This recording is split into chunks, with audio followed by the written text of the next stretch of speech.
sister-in-law's husband moved here, they said, oh, it doesn't hardly snow here again, and hardly ever snows here, and that was again. Yeah, And so now they live in Arizona all the summer. we have family that's been here for a long time, and then my husband and I moved here right at the snow together. Oh, And so you visit. So his dad does snow plowing, so it's like, oh yeah, whatever.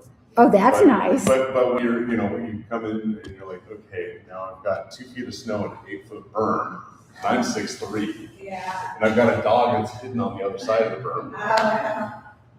Oh, I love snow. I'm trying to get you all on there. I can. No, okay, well, maybe just a little bit. But see, like- it's a little harsh there. I think that's, I want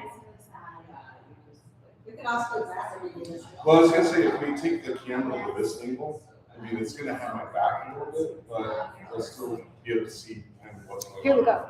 So let's do that. How about, we could put, Actually, if you just turn that a little bit, I can.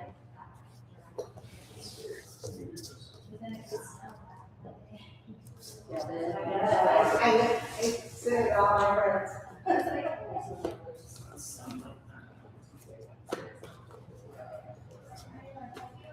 and we can put it up higher. I don't think it's the height that's gonna get it, it's that sun that's gonna. I know, it was, We were there for, my brother-in-law, and she died. Good. There was more snow then than there was. We were just Ah. a wedding. Okay, they can see me-ish.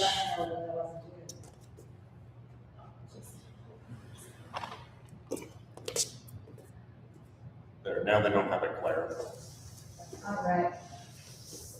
Is this video? There you go. Yeah. 204. It is looking to the sun, it is, you can see how it plays with everything. Right. Because you're like kind of, I'm like, oh. Your tree maybe made a difference. I can before. see your I think it did. Exactly. Got my own wings out. Yeah, I can't believe it. I guess they had to get rid of that tree. It was so cute. Squirrels would play in it. Yeah, I remember it. So sad. Yeah, there's a bunch of X's on some of our neighborhoods, so it's quite sad. All right. Welcome.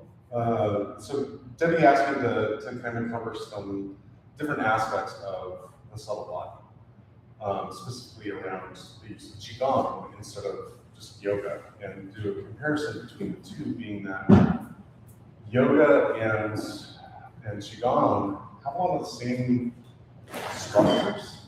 They just call them slightly different things. So in yoga, you've got the bandhas, and in Qigong, you've got the dantian.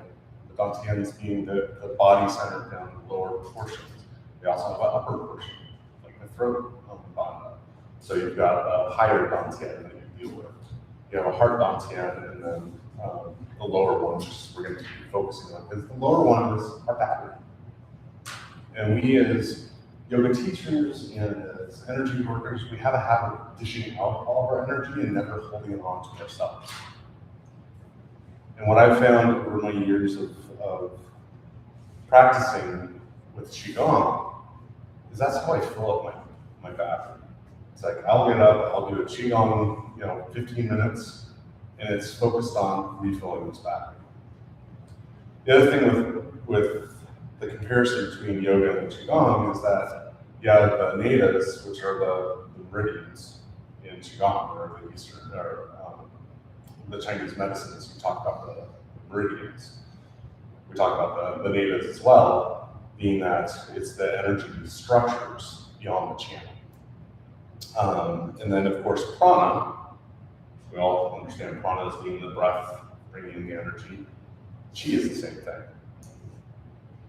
So, and you'll find that some of the movements within Qigong is very similar to the movements that we do within yoga. So there's forward folds, there are slight bends, there's twists, they all kind of culminate into that same philosophy. So today's exercise that we're going to be doing is kind of awakening the chi. So it's going to be awakening it in the center channel and moving it out to the extremities. So earlier we were talking about the chakras. There's 7 major chakras, but there are 100 little chakras throughout your body. So when we start doing energy healing, the chakras that we use are in our hands, because you're laying hands and you're moving the energy from your heart chakra out through the extremities into your hands. And that creates that channel to create that healing within Reiki. They also talk about the energy gates of your toes. So when you're standing on your toes and you're bouncing on that front chakra, you know, what they call the gate, you know, the foot gate. We were talking about that when we were sitting in the butterfly. Yeah. You're talking about the bottom. Yeah. So it's the same thing. Yeah. It's all these little teeny energy points throughout our body, and it's where the meridians terminate. So what we're going to do is we're going to stand up. We're going to come into a horse stance. It kind of goes with the fire horse being run around, but a light horse stance. You're going to have shoulder width apart. You know, you can bring it in a little bit, just right underneath your hips. Soft knees, and just let your arms hang at the side. From here, we're going to take a deep breath in. And as you bring it in, you're feeling the energy pull in from the universe, pull into your body. Whether it's through your root, through your crown, it's just coming in and filling up. On the exhale, you're consolidating that energy down to the core, down to your lower dantian. You're also excreting all that negative energy. So we're just going to stand here for a little bit and just do the breathing. You can just leave your hands still if you want, or you can do the simulation of breathe in and breath out.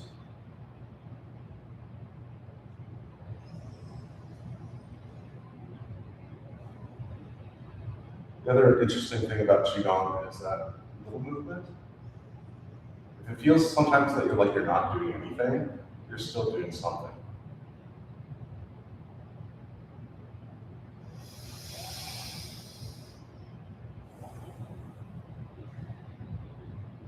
One of the differences between Qigong and yoga that I've found is that in yoga, you're breathing in through your mouth, or in through your nose and out through your nose. In Qigong, you're breathing in through your nose and out through your mouth. But on that out breath of the mouth, you want to take your tongue, the tip of your tongue, and move it to the top of your roof of the mouth. And that activates a channel of energy.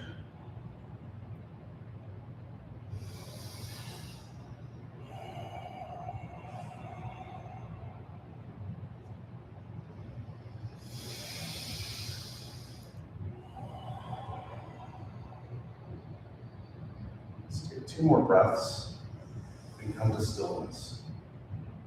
Very slowly.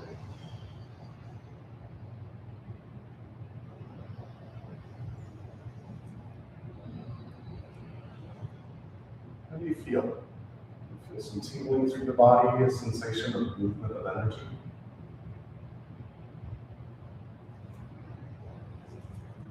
Okay. Now what we're going to do is we're going to shake the tree. So starting with your hands just a little bit, just shake them. Whatever feels good, natural. Now take it up into your elbows and your wrists. It doesn't have to be hard movement, it can just be subtle. And then you're slowly going to bring it up into your shoulders and into the main body and feel that energy bouncing around. Clearing out. Take a deep breath, cleanse out. The thing here is that we're trying to get the waters of life moving. The stagnant water brings about disease, lethargic feelings. But here, we're getting the movements going and getting the flow happening. Take it down into your hips, shake the knees, and bounce around. Start getting onto your tiptoes and bouncing, opening up those lower gates. If you can, if you don't have to, whatever's the best for your body. Then we're just gonna slowly come to a still point. Slowly soften the shake. We're just gonna let it go. Standing in the horse, taking a deep cleansing breath.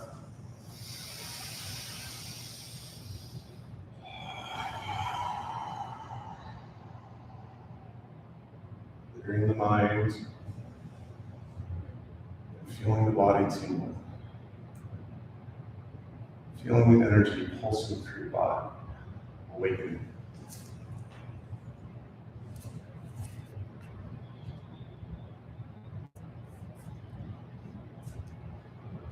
Now that we've got the body kind of awake, we've got the energy flowing, we're going to start doing what they call spinal breathing. So we're going to bring our hands up on an inhale, arch back slightly, looking up. Inhale, pull in the energy, and bring it down through the center channel and consolidating down into the lower dantian. Inhale out. Gather, and then exhale down.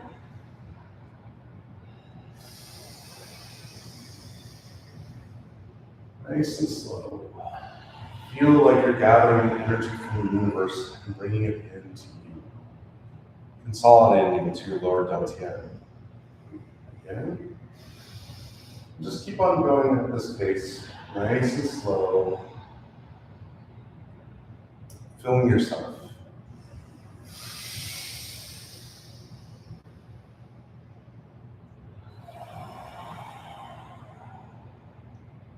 Continue these little waves of energy, bringing in energy, opening up the spine, lubricating it.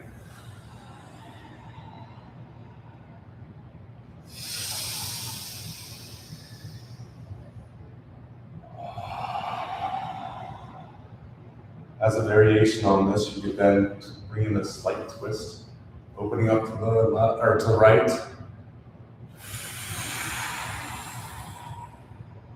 Again, to the left.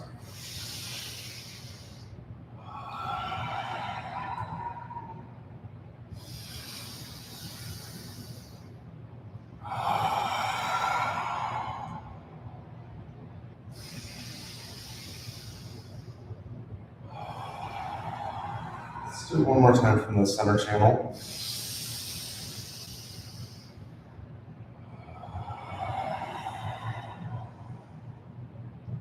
Come to stand. A lot of the times with Qigong, you're going to be in a standing posture or standing meditation poses, what a lot of the teachers call it. Just empty. Nice little way if you get tired of standing a horse is that you bring your hands up like you're hugging a tree. So bring them around, focusing your palms back into your body, allowing that energy to cycle back in. Feed yourself with that energy. Clear the mind. If the mind starts wandering, bring it back to the breath.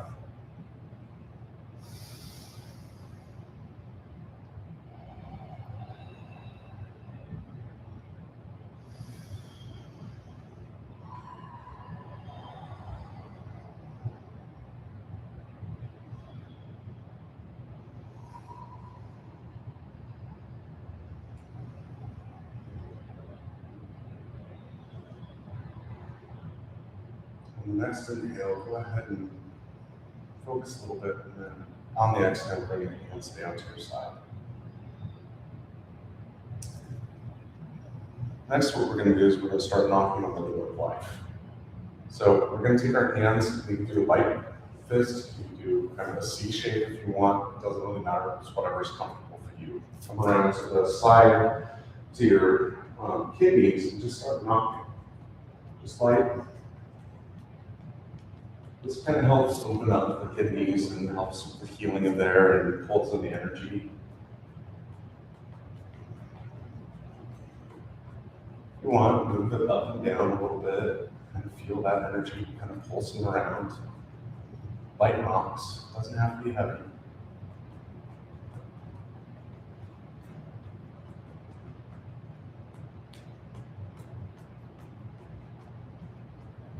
I find this is a good way of getting a picture that I don't have kidney stones. Just light rocks, get stuff going, gets the energy built up. Just gonna do this for a little bit. If you want, you can move it down towards your root chakra and back up.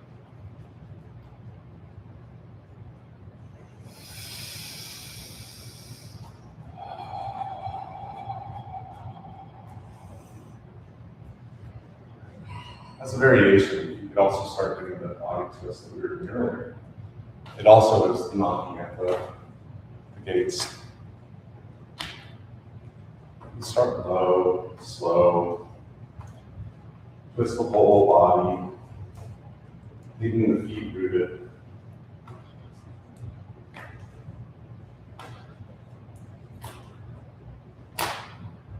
If you want, you can do a little higher on the body, bring it around, hit a couple of the acupuncture in the front, in the shoulders, up in the heart, both sides, lightly. Have at it, doing it myself. If you want, you can bring it up and over the shoulder if you can. Just cupping the hands, waking up the body more, feeling the channels, and then slowly come back to rest. However, don't force it, just slowly unwind.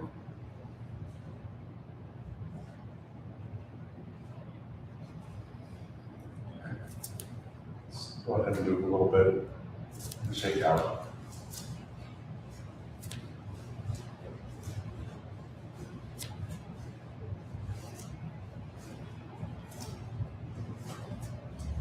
Okay. Back into the high horse stance. Feel the energy.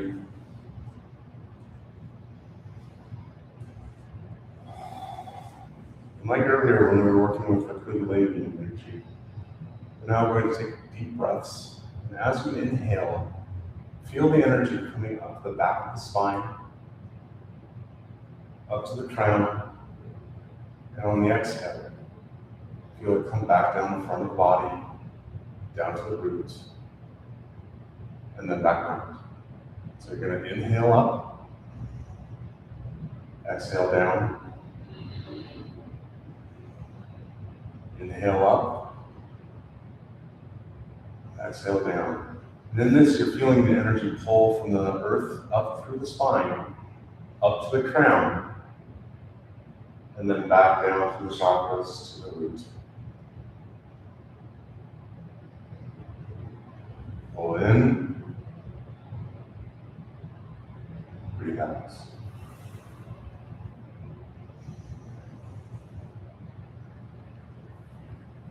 This is what is called the microcosmic orbit, because you're orbiting your energy up and around your spine, back down to the roots.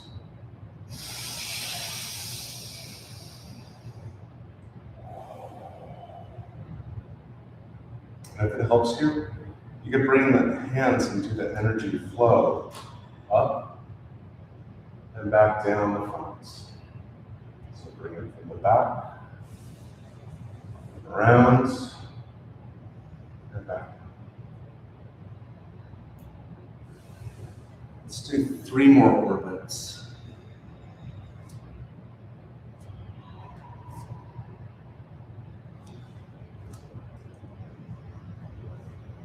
And slowly come back into center.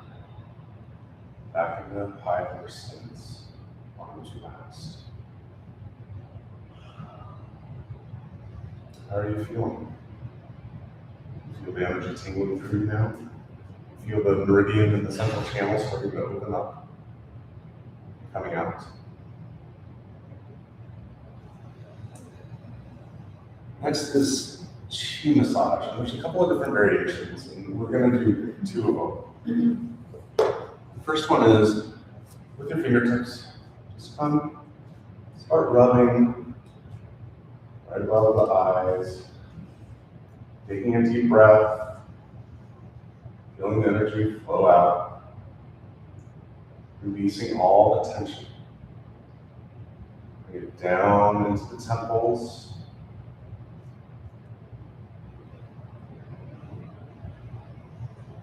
Down under the eyes, onto the cheekbones, right next to the nose. Feel it circle, just small little circles. Rubbing all the negative energy out and letting all the positive energy come flowing in. Bringing that down into the chest, into the collarbones, down towards the heart and the sternum. And we can move into larger circles all across the belly and into the dantian. Circles there, massaging. Take it down into the hips, down into the legs. Just nice little circles. In this, you'll do a slight forward fold. Keep on rubbing. Bring that energy all around. And slowly come back up. Into horse stance. Into stillness.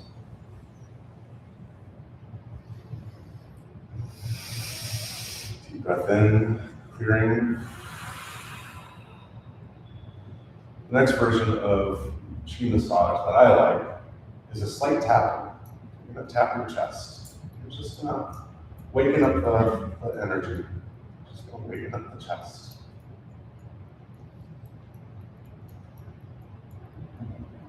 And you'll find that this one is not on my right up, so sorry. It's one of those that was like, oh, we're driving in and I'm like, hey, this would be a good one.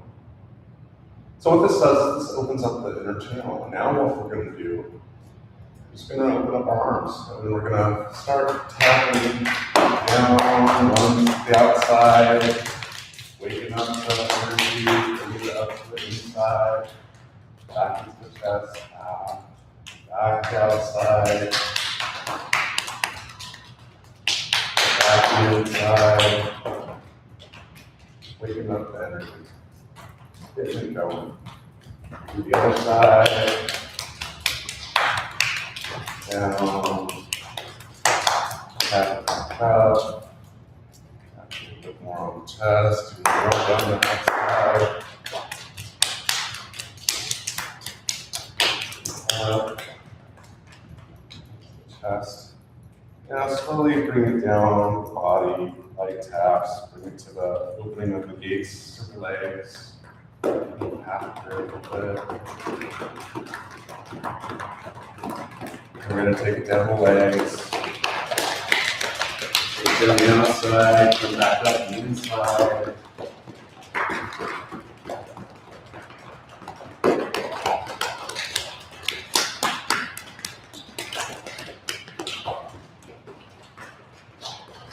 Tap it back into the chest.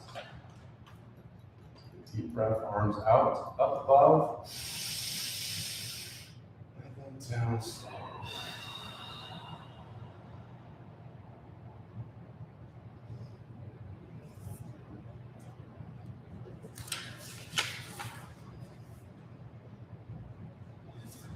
Okay. Now that we've woken up the energy channels outside of the main, start to feel it in your hands now. Just really kind of heat up our hands a little bit. I'm gonna get the chi really going. So it feels like it's fire. Bring your hands apart a little bit. Feel that energy sphere kind of forming in the middle of your hands. You're gonna breathe that in and set it down into your dantian. Feel the energy soak in.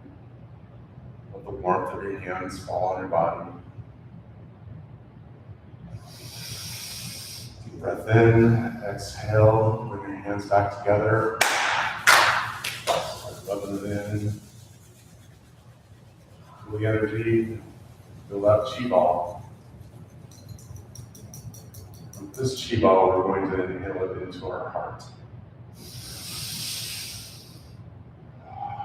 Rest your hands on your chest, feel the warmth entering into your heart, replenishing yourself, preparing yourself for giving.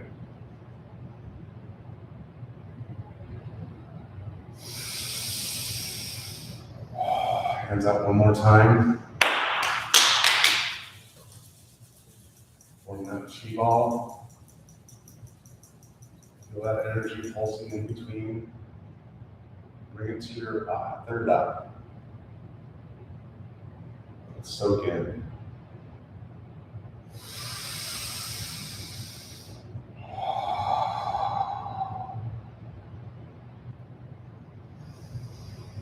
Last time. This time, we're going to take that right back to our dantian. Let's refill it.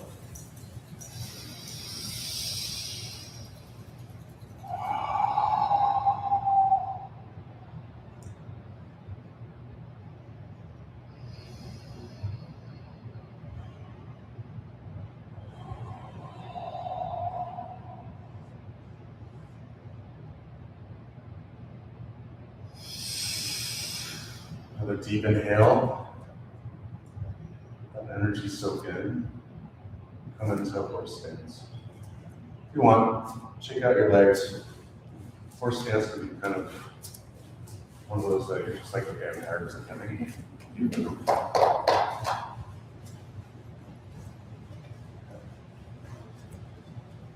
So, I'm not going to go through a full standing meditation. I've been doing that kind of the whole way, but if you wanted to, you can soak into a nice lower horse stance, kind of challenge the thighs a little bit. Bring your hands in front of you and form kind of a chi ball. And you just focus the energy.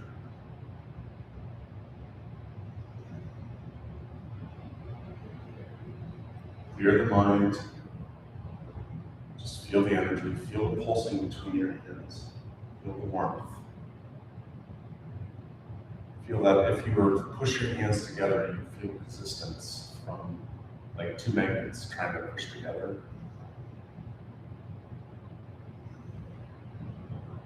If you want, you can expand that on an inhale. Feel energy pouring in, and as you exhale, you're consolidating back down.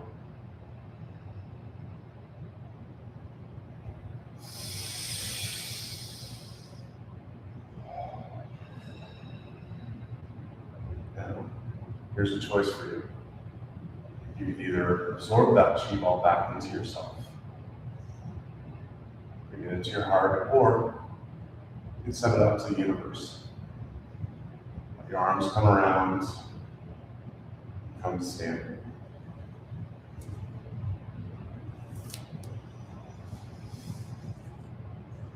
Next one is sealing.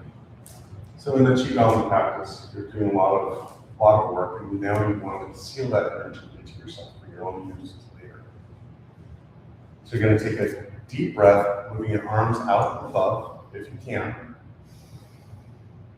Bring it down the center channel on the exhale.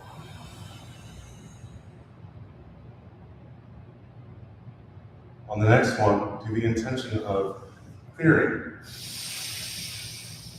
out your energy, clearing out all the negative, final stuff, pushing it through the channel into the ground, and let Mother Earth take care of it.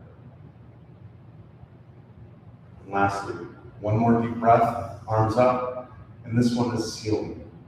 We're going to seal the practice and take this energy with us into our day and use it as we need. Bring your hands to your heart. Give yourself a slight bow in respect and love.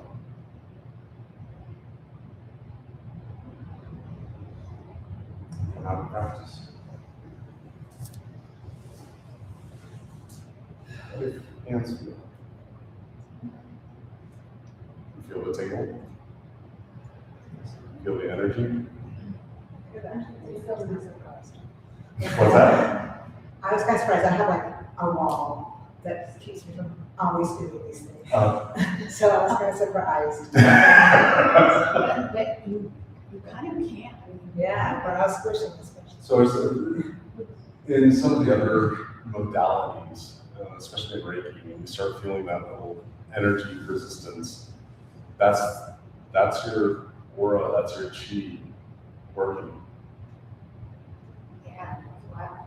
So, and we all have that energy around us, and it's whether we want to harvest it or not for our needs. And that's what Qi does, Qigong does. Qigong was originally, well, maybe not originally, it's considered to be the grandparent of Tai Chi. But the original foundation of Qigong was as medicinal. And some of the great masters actually pull energy darts out of the air and use them like acupressure or acupuncture without physically having a needle. So that's been kind of fun how they play with it.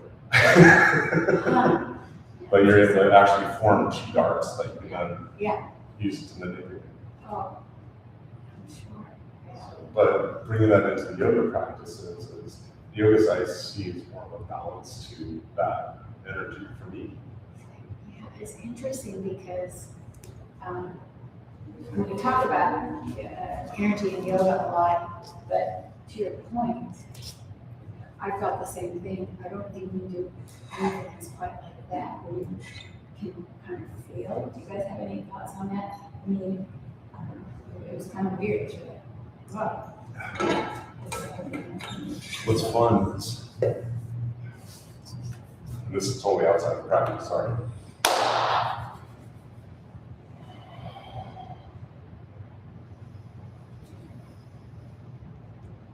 So, hands. Just open your palms. Yeah.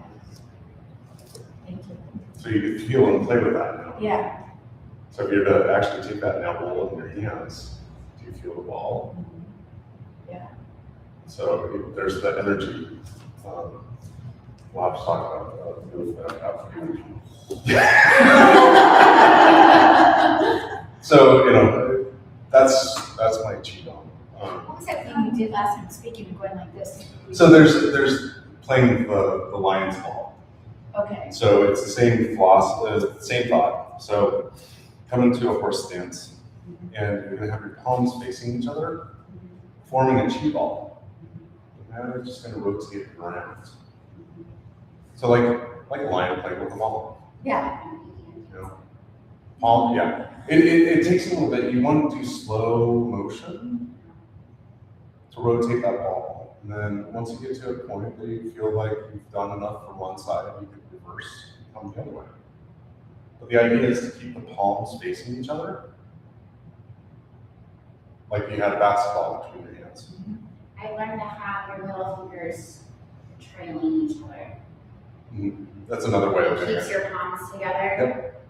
Oh, and think about that kind of linkage.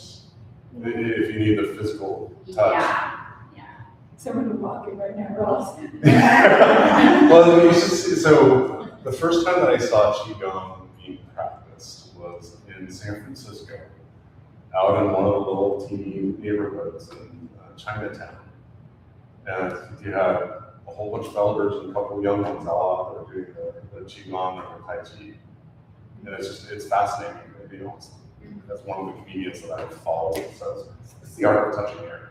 Yeah. Because you're just, you can do. Which is a kind of a cool concept. But it's ruled by your intention, right? It is. Like the air is whatever you intend it to be. But there's certain moves like blocking chi or throwing chi, where you actually can pull in the energy and then push it back out.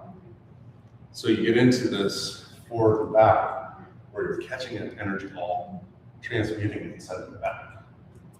So depending on what you're doing, or the one that you asked me to do, and I totally messed up for this one. But you could do cloud dance. What's it called? Cloud dance? This one I've seen. Or clearing the clouds. What's that? It's what I've seen from movies. So it's cloud hands is what they call it. Yeah. But it's like clearing the clouds away. Yeah, I was gonna say, this is really, for me, it's super mind-blowing, because we did this one at a workshop I did, it wasn't yoga, but it was a lymphatic flush, they did the same thing. Same thing. And a lot of the times for heart openers, like I'll do a roll, like fascial work on the chest, and they do the heart. But I've never thought of like taking that energy somewhere either, you know, which is really fascinating, because it makes you feel a little more empowered to what you're bringing into your life and what maybe you're holding on to at your Right. Which is really impactful, I think, for a lot of people, realizing you have a choice.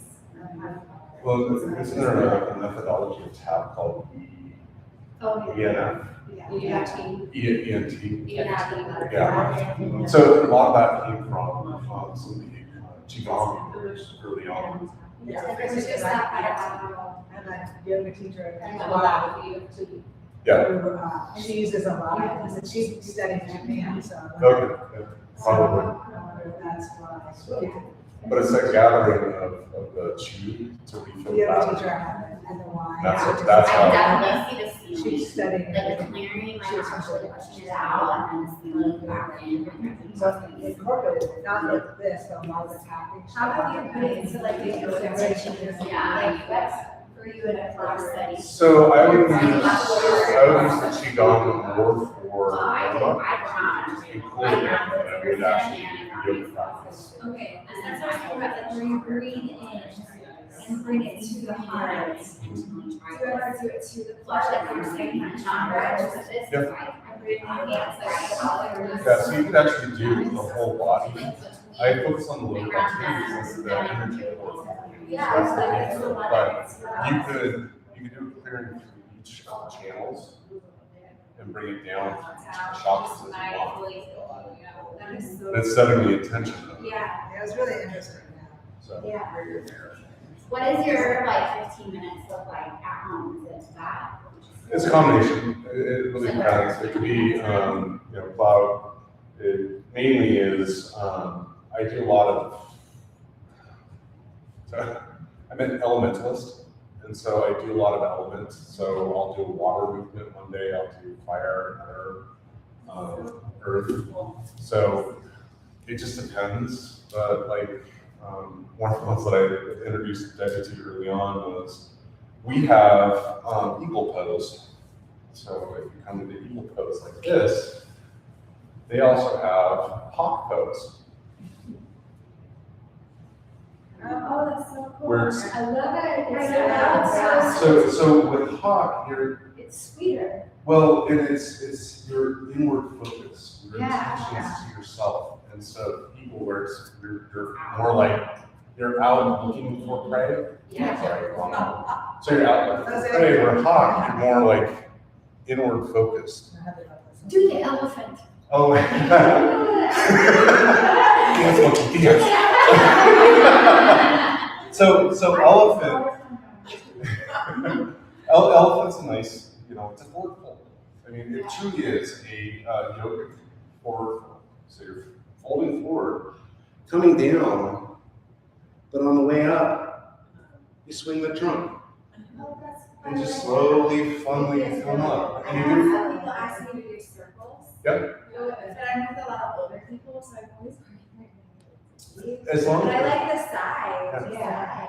so, you just like, you come up, Circle. and you don't Yeah. you don't have to do the swan dive, but He knows I'm kind of not an advocate of swan dives. But I'll explain why. you just kind of slowly bring it up playfully.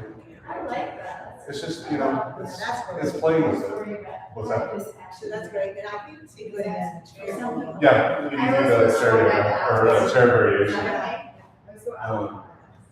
What's that? Sorry, I was just thinking. Oh, no, it's all good. Well, I think this For all is, of them.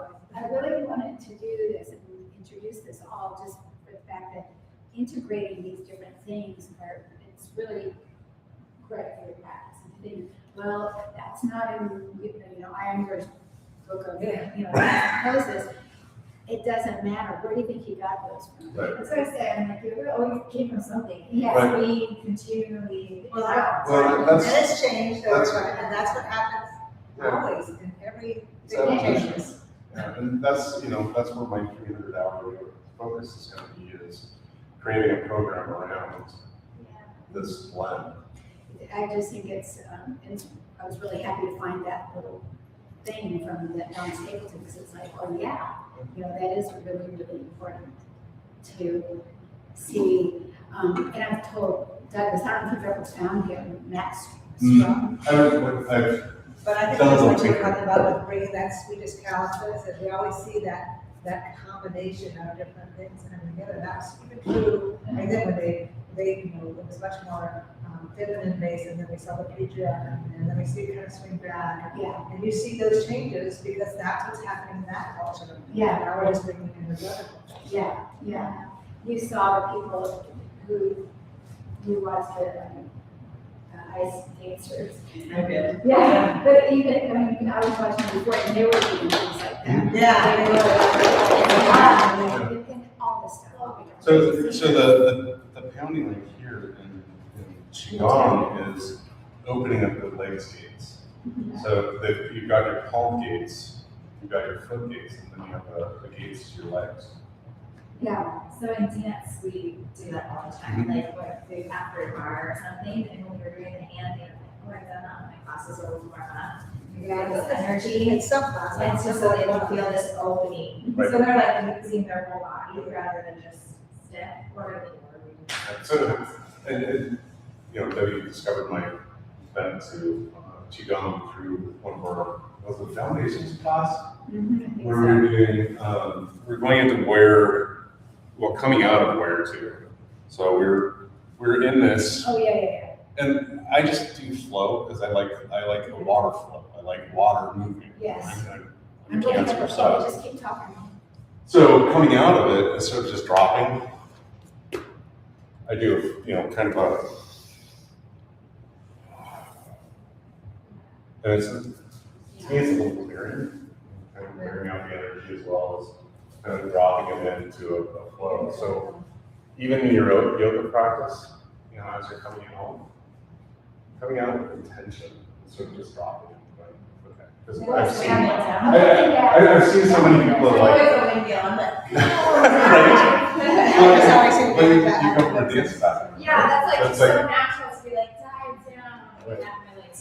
Yeah. Yeah, I think flow was just when I first started yoga, it was, I ain't gonna keep where I am. But I just,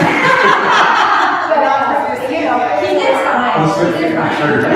Don't worry, wherever he is, he's like, Yeah. oh, yes, we do it that. was like, okay, everybody come around here and look at him do this, and we all come around and we do it, and we go over, and we get on our mat and we do it, but there wasn't that feeling of everything flowing, which isn't natural. Flow is what happens in life. Yeah. I want to read a quote really quick from Lao Tzu, who, the I Ching guy, Mhm. said, be like water. Water is fluid, soft, and yielding. But water will wear away rock, which is rigid and cannot yield.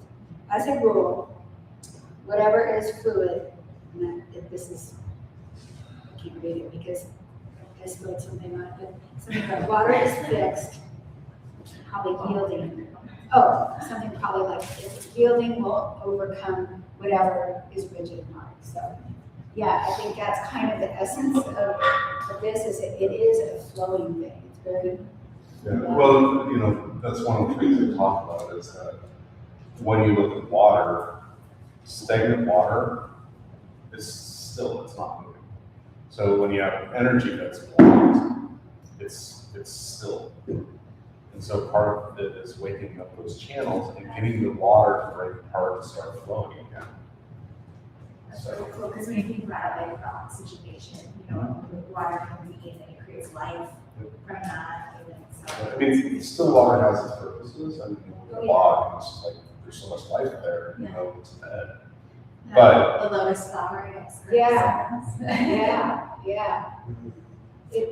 Back to again to that stuff we talked about at the beginning is, it's, I wouldn't say death, but it's like you know, tree pose and then stopping it, it's like, it's just kind of like that pose is over. The tree pose and then feeling risk and move into something, you know. Most of nature is like your things outside, you know, they're flowing.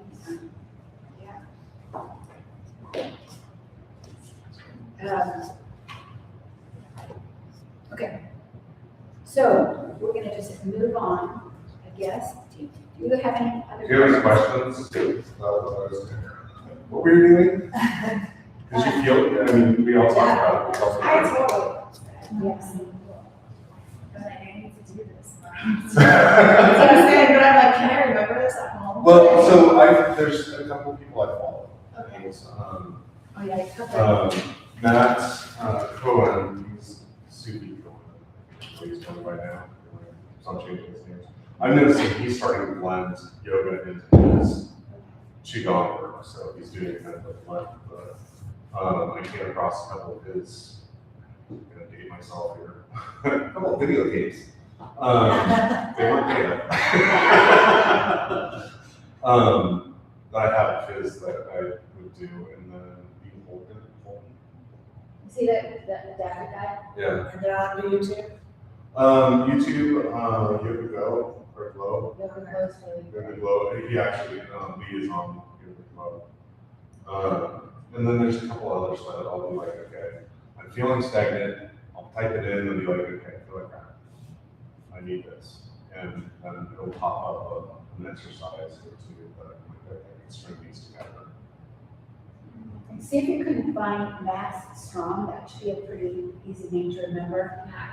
Max Strong, yeah, do it right now and see if he's still around, but he was, you know, I was describing him as just kind of physically interesting person. He and Eric Schiffman, my other little teacher, but they were both big, kind of German looking men, you know, like whatever. Big guys, and then they would start doing this stuff, and it was just like so cool. But Max Strong, if he's still around, Yeah, it's funny because I've got your name, look at How that. do you spell his last name? Stron. My last name is Ever Strong, so that's another reason. Yeah, he's here. But anyway, he did a couple workshops at Shanti up there. That's him. Okay, yeah, he's With the animals? Is Is that that animal guy? No. STROM? STROM. Yeah, he found him. It looks like he's got an online presence. Okay, breathwork training. Yeah, he's a breathwork pioneer. Yeah. Seems better than Yeah, I came across YouTube of him a long time ago. How did you do that breath out? How did- So in Oh, yeah, we're in the meridian. Qigong, there's a meridian that's right underneath your, right on the palate. Oh, like that little. So like- So if you take the point of the tongue and put it in there, it opens up that channel. And Is it like you put the tip of your I tongue? just put my tongue. So yeah, I wasn't sure if you were saying at the roof of your mouth or if it's right. It's right, it's on the roof, but it's like right. Yeah, you can feel it, yeah. It's like right behind your teeth, right? Okay. Yeah. Yeah, You just that's, put your that's tongue one. there as you're, I do my whole practice with it in there. So when I came to yoga, I was like, this isn't right. I'm supposed to forget how my mouth. So, yeah. And then it's like, okay, nose breathing constantly or nose mouth.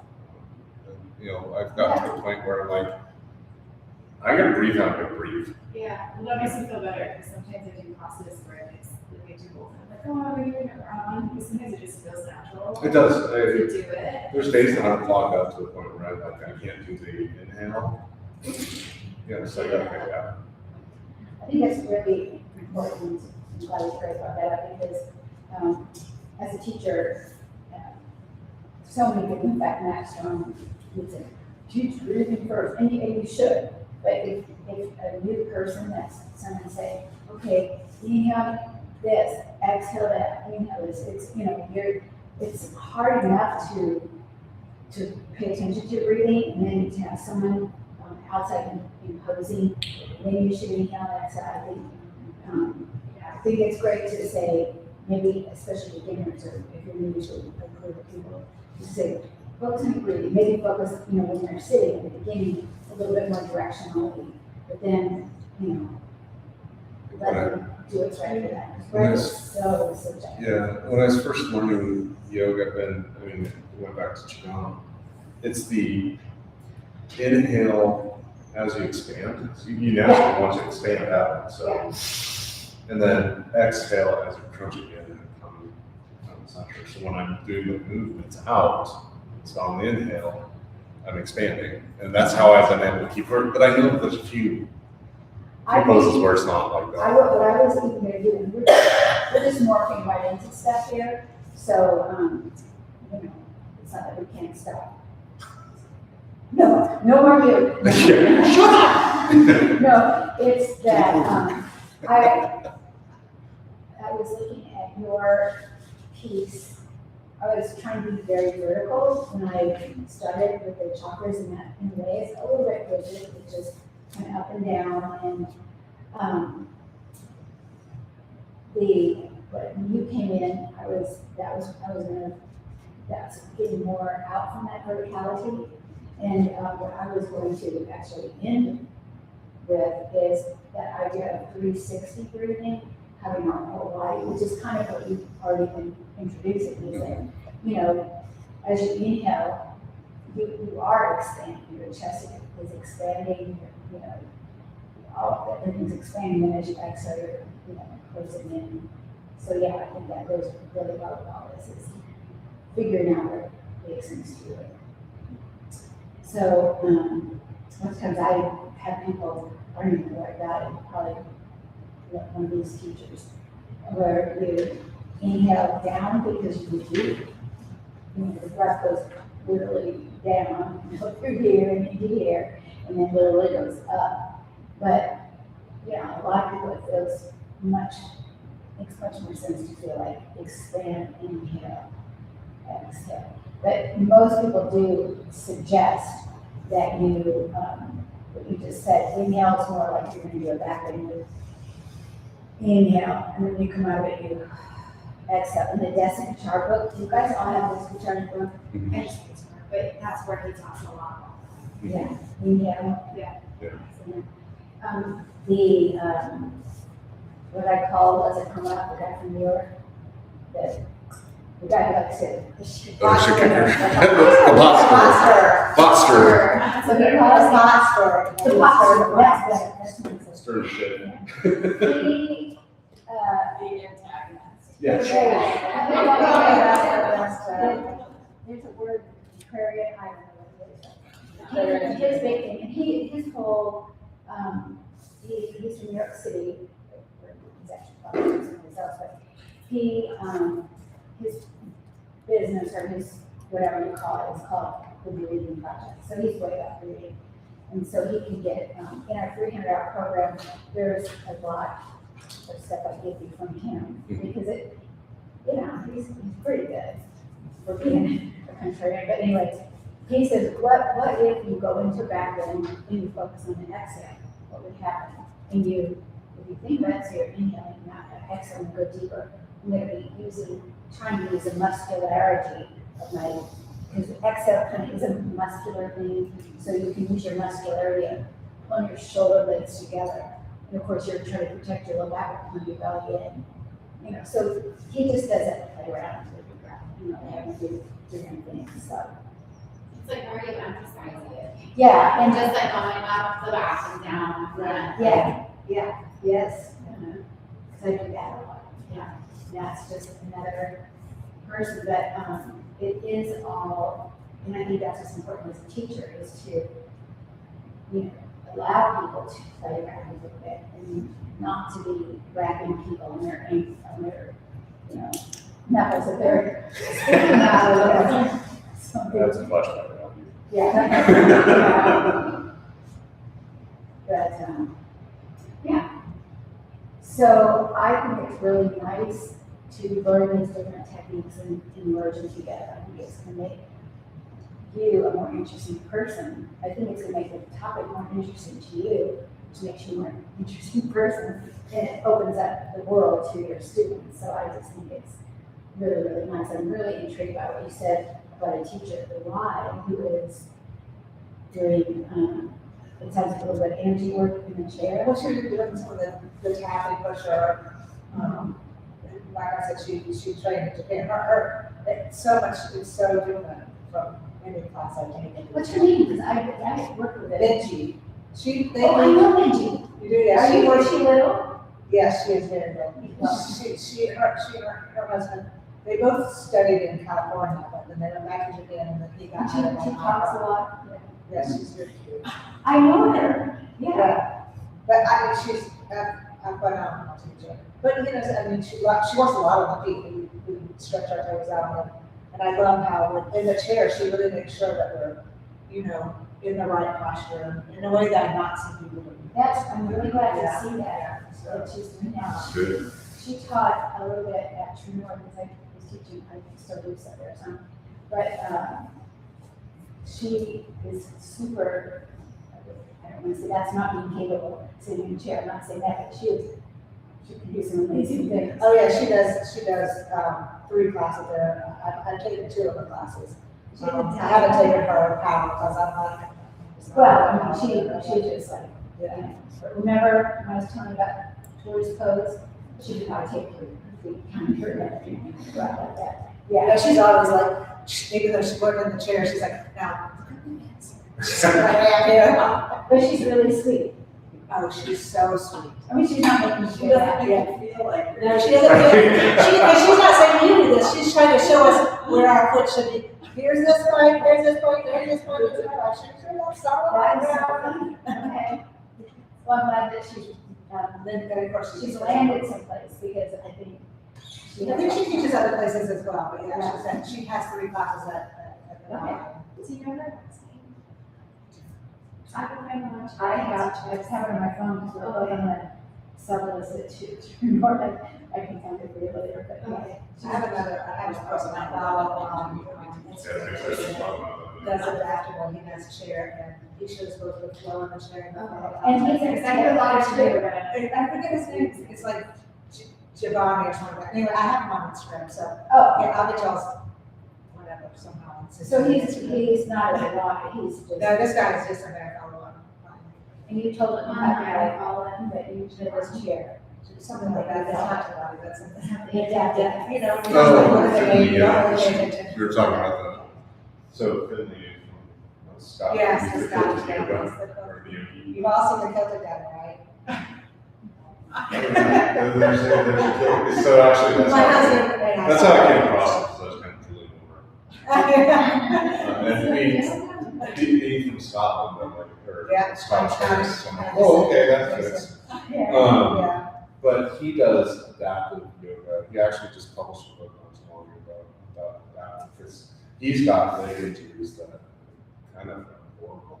But not as easy, but his backgrounds are so phenomenal. Oh yeah, no, that's not what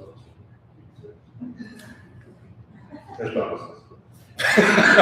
So he's online, is he with the YouTube? Oh yeah, so, The Celtic yogi. yeah, but I don't think that's what goes live. But he did have I remember he had a talent the other day, so that's pretty. But it is really easy and, you know, great to try to mix some of this stuff together for yourself instead of feeling like you have to color, you know, between the lines, just, you know, go free. As long as you're, you know, being somewhat, well, as long as you are feeling true to yourself, but also true to basic things. And the reason there's some things that, you know, that I'm watchful for because of backs, because of, as you know, comes along, there's so many people that yoga can be so good for your back, but it can be so bad for it. So just always watching it, this part, remember this part and this part are pretty vulnerable. And so it's beautiful and fun to come forward like this, but for a lot of people, whenever you take the lever arm longer, you know, from the fulcrum being your core and your sacrum here, you know, that's just gonna put more of a load there. What was that in geometry we learned that? Yeah, I think it was geometry.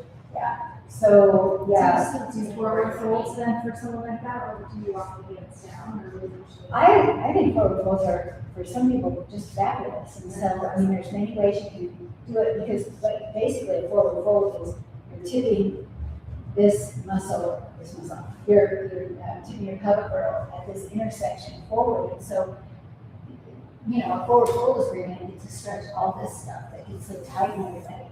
And so, as long as you're protecting your back, it's so great. You can do it by keeping your spine straight, which for a lot of back injuries, this is what they need to do. They have to be, like I told my husband, when he had his surgery 2 weeks, he said, you're gonna have to be like a log for 2 weeks. And so, yeah, you go like this, you have to keep the spine just straight. But if this does kind of problem, people, yeah, them going like this, like that bit, and the other thing, and here's the elephant.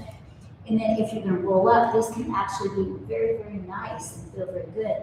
But they have to use their core to come up like this. Because if they came up like this and just had all their weight, and these were, yeah, straightened, they would be straightened, so, yeah, but, yeah, doing something like this is really good. There's a good book, and you don't see it over there because I'm giving it away, it's my favorite book, and it's by, I even have 2 copies of it. I have the second edition, the first is by the woman on the Star Belly, and she was a dancer, a very renowned dancer in Italy, but she studied, I had got a book called Awakening the Spine. She probably wrote the second edition when she was over 100, and she passed when she was whatever, 102, or something like that. And she is just so knowledgeable, I think, from her dance and about movement, and she's the one who got that from her. From here down, she goes, there's a revolution happening in our understanding of the spine. So the revolution was, from here down, you are in the ground. This must be your stability, and you know, make sure that this is supporting everything right here. And then you can, you know, put this more fluidity in the upper body. So, yeah, I think that's cool. And there's another, well, I think I said, but those quotes from the I Ching are just so beautiful, of Confucius. Here, Confucius, they must change often who would be constant in happiness. Just things like that, like, you know, keeping that in mind, that is, the flow is so important. And that's really a lot of what I wanted you to do that. So sometimes we get very, even in school, you guys have those, you know, 30 asanas. I have to go in and change that, because I mean, it's like, I don't know, some of those asanas I don't even think they're appropriate for people to do anymore. You know, I've left them in there like headstand, shoulder stand, hands and legs. They're fine. If they're in your wheelhouse, fine, but maybe learn first mountain, and then like, oh, how many handstand can be a modification of the mountain pose. Because really what we want is, you know, to get to the integrity of just the basics of mountain pose. Desicachar says there's the reason that we have variations is to either bring it to more people. There's people that need to have a variation that's easier, but then there's people that might need to keep their interest, to stay focused, because the asana practice is not an end in itself. It's a means to an end. And so the end is that we want to be centered, we want to be within ourselves, we want to have a space in our head that, as Joseph Campbell says, that we don't know what's in the newspaper. We want to be able to just be free and be with ourselves. And yeah, whether it's making it easier for somebody or making it more engaging so they stay with it, that's it. So, okay, so where are we now? It is now about 3:20, and we are, do you have any questions or anything you'd like to talk about? I have on the agenda that we were going to, at this point, talk about the, well, this is when I was going to come in, because Kimberly was going to do all the chocolate stuff. So I was going to talk about somatics. I feel a lot of them have been talking about somatics most of the time. A lot of this is just learning to listen to your body-mind connection. That's what this is all about, is really pay attention, introspection. There's an interoception is the word for somatics. So, just really helping your students do that, tap into, how does this feel on you? Does this feel good? You did that. Does this feel better, or would this feel better? So, any thoughts on that? Like, guys, electrical warranty. I am I'm planning on 2 plans that I could do. One is to have you guys break into, we have 6 people, so 3 groups, and do a chakra and I wrote that to you guys, I think, didn't I? Yeah, and somebody was, I don't remember which ones, they're only one person on that. Instead. Sorry, I reread it today and I was like, oh. Was it any of you? It was I- me. It was you, I was I thinking. texted you. Yes, so thank you. I read this morning, like, thinking on my way. Yeah. I did think about it, I was thinking about, what is it that I want to do? What do I? Oh, and then there's what do that. I need to release? Okay, so we have a couple of things we can do for the next hour. So would you guys like to do some practice with any partners and try to explain a particular chakra? Would that be of interest to you? That we will work on. Yes, you would get with, like, the two, you two, you would together, you would say, okay, we're gonna present. We can just, I could just arbitrarily say 1, 2, 3. So why don't we get somebody who's a little bit more Yeah, I was serious? gonna say, I'm like still a novice. Yeah. What about Understanding. You really shock yourself, and you're okay, like, I don't know. I didn't respond, I didn't know anything. Okay, yeah, that's I feel like cool. I could not be a leader, but I would be great father. Okay. So you want to see that, not verbalized, like, have to do something like I just think it should be with 2 people that are new. that. I guess my curiosity with that was, like, I even went to like the textbook and I was like, well, I don't know Yeah, how, so why don't I do it, and then we'll do it, and then So- we'll see if we can play around with it. like, Yeah, because how, I was thinking of doing crown. Okay, we'll have you do crown. And That's What's up? We're just thinking right to the Instagram. Handstand. Yeah, no, there's other things than that. To be able to open up with Yeah. photos.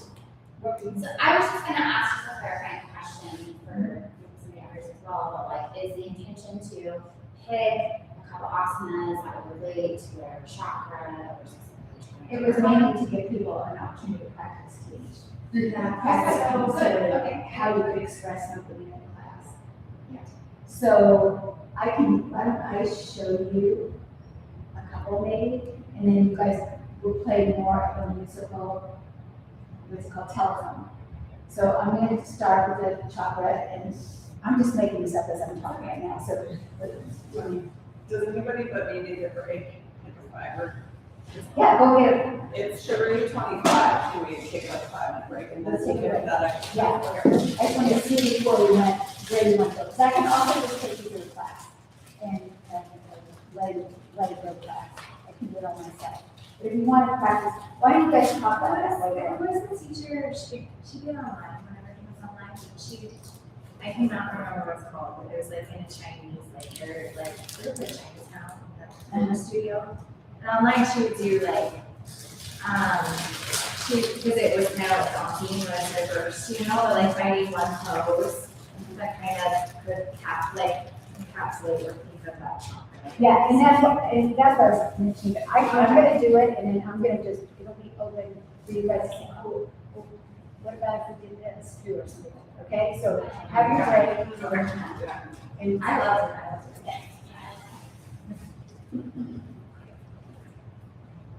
Tilted yogi. What? Filter BOD on Instagram. Is that what it is? Okay. It is still a different thing. We shall do. Well, because I haven't worked out nothing, so.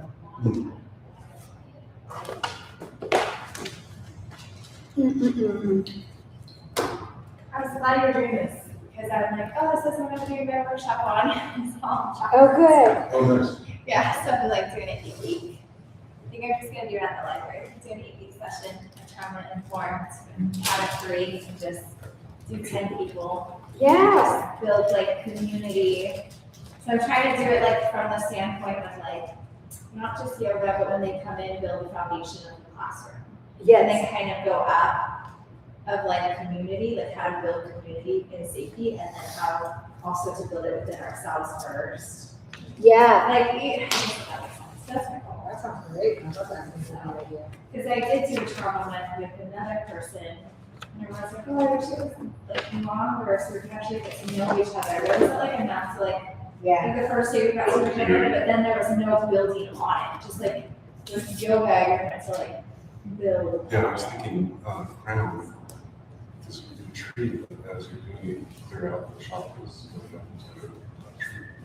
Yeah, because I mean, yes, I've seen it.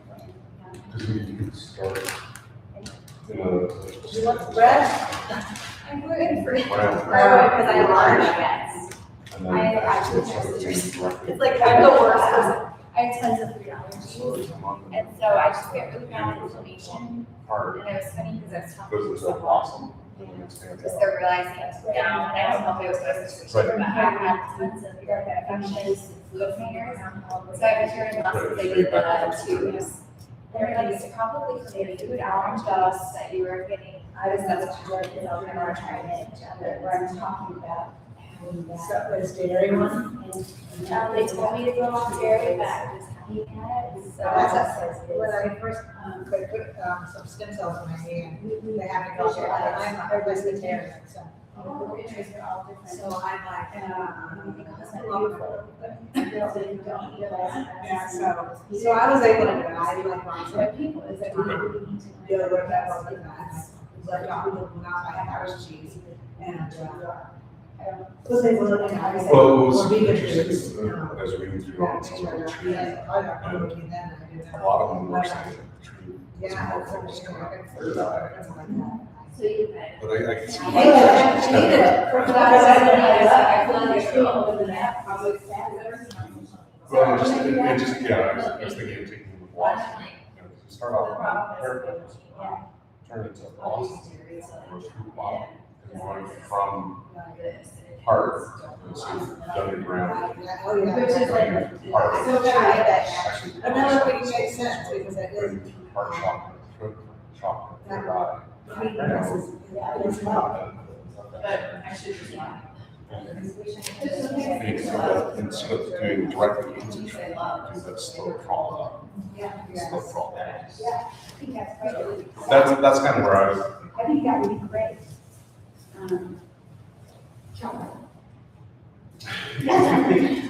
The chocolate's really good, so we. Oh, good. For allowing me to ask for a break. No, well, I just. Somatic needs first. I know, I What's that? I said somatic needs first, so that's very courageous to say something. It is.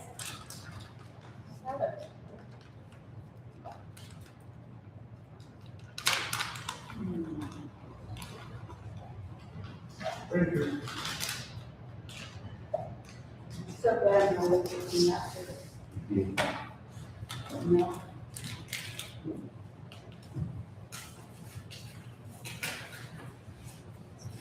Dad, what's your email? Can we get to see, can we see each other's profiles on that thing? I know that's like, we fill out a profile, I didn't know if that's see each other's profiles. I don't think so. Will we fill out a profile on our website? Oh, We put it on our I guess website? I don't think so. Maybe. Look and see. Yeah, no, I don't think so. Do that, it would be nice. Yeah, yeah. Dad, what's your email? RD hate to keep any white With their last name, okay. at gmail.com. So just a R and a D in front of the E. Yeah. There's simply that guy. There's some things that need to go over here. I'm like, if there's some extra burning miles, because I want to take it somebody else to take it, so. Yeah, that one. Where is that basket going? Where the basket is going? Oh. You get it for question. Not that I need any more. But, you know, you can never ask. It's a nice black basket. That's a good You want that crate. basket? I like the crate. Are you getting rid of the crate? Now You don't have to, it's okay. Maybe later, ask me. That's great. Ask her before she leaves. Headache, I'm not. I don't know about I didn't think about How it do you do because, that? because we went from a 4,000 square foot house to a 2,600 square foot house to an 1,800 square foot house. Yeah. I still have things to get rid of. Yes, yes. Well, yeah. Sorry. Yes, you're right. I'm always trying to get rid of things too. Yes, I know. I'm holding off for my spring cleaning. I usually start in March, so I'm like trying not to start this weekend. But I'm like ready to turn. Because it feels like, Yeah. Yeah, it does feel like. Yeah, I'm like, no, just one more weekend and then I'll start my like OCD process of de-winterizing my house. Yeah. It's amazing how like dusty and like dingy it gets. yeah, it is, but then it slows back, yeah. Yes, it's, well, and again, I'm from humid south, so the dust is not as a problem. There's like dust everywhere, my car is filthy all the time. Yeah. It's crazy, yeah. Where did you move from? Florida, I said North Florida. Oh, okay. So we had this, live in this lovely humid, which sometimes is lovely and humid. And sometimes it's like walking into, a dressing room when you don't want to. Missouri. It's just like, it's even worse for Steve because it's thick and it's hard to breathe. So, but other times it's just lovely, your skin, I mean, I've aged 5 years or something. Oh, yeah. Oh, yeah. I think of that, but I'm like, yeah. That's good. I mean, even if it's not, even if you don't want to grow up with people like that. Sometimes it's. Well, that's, so, But you know, you could say, you could even come over, but this is what, if you, instead of ordering fish, you could say, I'm gonna put my hand right here, just gently bring your hand through towards my hand. so one of the things I'm gonna do for my classes is, make coins, touch and a touch. Oh, yeah, yeah, And that way they can signify what they want. yeah. And that way I don't have to. I already, that's, No, you you're may right. women, I'm like, I can't worry about this one, but. Yeah. Yeah, it's so hard because of the trauma thing, there's so Right, many, exactly. there's so many opinions on it. Mhm. Because healing can be so healing, or touch can be so healing, and it can also be so hurtful. Right. So That's why it's like the I'm person- gonna offer tokens for them to Yeah. get what And they these want. are the empowering, because it gives them the choice right away, it's Right. like how do they get to have thoughts. Exactly. But I also know how to do corrections from a distance. Because in how, coaching, Yeah. I had to learn to do from a Okay. distance, because I'm back in 6, corrections on each one. I used to do out there, so, When I, a lot of the yoga studios that I teach for do like, the masks, like the cloth, the white cloth, at the end of the class, like, sorry, Shavasana, the lavender cloth or whatever. And like with trauma, I'm like, I can't just go back to like, just put on my eyes, and I'm like, I just can't, like, it was just like killing me. And so I was always like, okay, how do I, because I was like, just let me know, but then like, sometimes like, you know, like, we bring one hand to the heart, I'll do a quick, like, restoration Shavasana, and I would put next to your shoulder. And there's like some people, like at first, the first four classes, they're good, and then they're like, I want you to, oh, okay, like, it was kind of cool to see, but I just could not do it without asking, it just felt so wrong. I don't know what's okay for them. Even though it's not hard, like, for them, they're gonna have things, so. well, it's a little close. Yeah. It's like, the house sucker that we've adopted is a kind of a pseudo daughter. She's allergic to lavender. She can't eat anything lavender. I have lavender all over. Yeah, you're like, So, what? I don't know if it can last.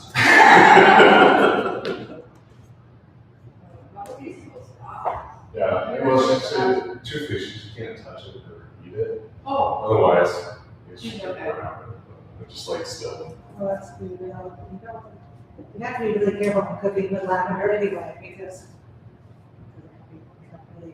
It Yeah, I don't think of it. I just have it around the house there with mosquitoes. You can learn. Sorry, I'll go back to you. No, you're fine. That's shortbread with lavender. Yeah. That was good. Yeah, I think all essential oils we have to be really careful with because, yeah, it's tough for some people. Usually if someone's drastically, they'll say don't, but music's hard too. I mean, some people it's like, oh, it's so distracting. I mean, I turned it on because sometimes it does kind of set the container for us or framework, so that's good. So, we're gonna do just a little class and go to the chakras to the grade. And then I'll have some different exercises for you to do writing wise, but you don't have any suggestions that you might write, but you can also not. So I guess what I'm saying is if you want to, you might not write down some things, you can grab a piece of paper. Yeah, just the kids, that's okay. Did you get some books? Yeah, she gave me the textbooks, which I didn't have yet, and then I got the yoga medicine. Oh, I didn't think I'm sorry. No, I think her mind's are Oh, Jessica Char one. But you gave it for medicine, you know. No, everything there. I think they're mine, 3. You're fine with that. You have hers. I gave her mine. I don't think I even brought yours, so the only book that I don't want to give up is my copy of Jessica Char. I saw it's over there. Yeah. It's a good one. Look at this thing. It's just like barely, it's been It's been through life. It's been in the bathtub with me. So, anyway, that's the only one. It's such a good book. It just has everything in it. So, It's kind of how I felt yoga, like why I came to yoga. It's Yeah. like in that book, I was like, oh yeah, I just nailed it, like what it meant for me. if you get a chance to take a class from Bill Dial here, he is really a fan of Jessica Char. He teaches for the Shanti Yoga School sometimes. And have you guys ever been in his class? So I haven't taken classes, he's been doing something else. Okay, I think I have. Yeah, he's a really good pranayama teacher and philosophy. So yeah, he's a great teacher to go to sometime. He's sweet to and then he's been with it for about, well, my first class was 2008, so that's almost 20 years. So he was in one of my first classes, and he just changed his whole thing. Just yoga, not just yoga. Okay, so let's come into a comfortable seated position. I'm going to give us about 15 minutes at the end. So we don't have that much time. We're going to go kind of short, stroll through the chakras. And in about 15 minutes, so you can, if you want to look for stuff or whatever, have a chat time. So just go ahead and come into a comfortable position for you.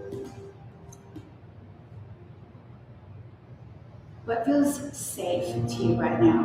What would be something that could allow you to really just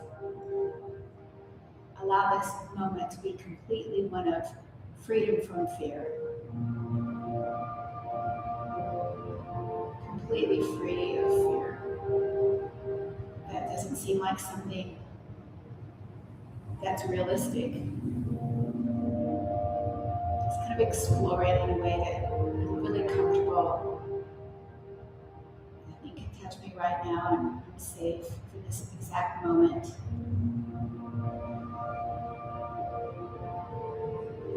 Noticing how that feels. We talk about the 5 koshas, how it feels in your body, your breath, your mind,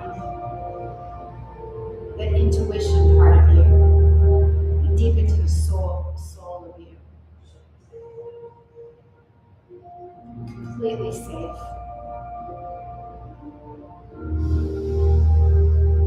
I deserve the earth, and earth deserves me. I'm tethered to the earth. Gravity is holding me here.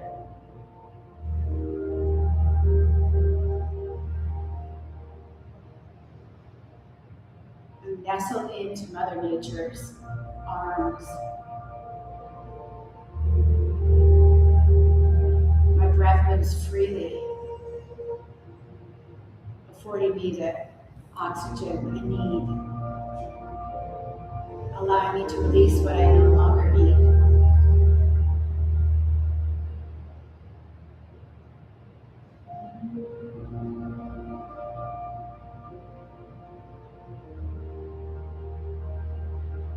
Just breathing and being completely safe.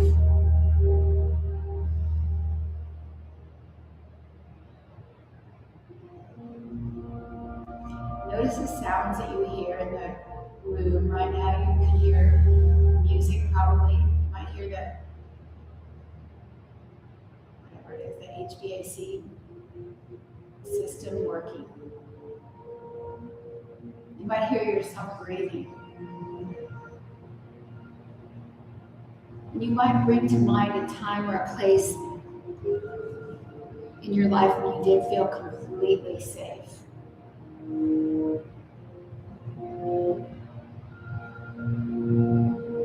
And you can feel that in all those layers of who you are.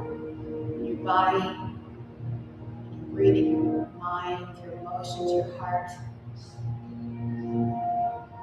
deep into your soul. Remember this feeling of being very safe.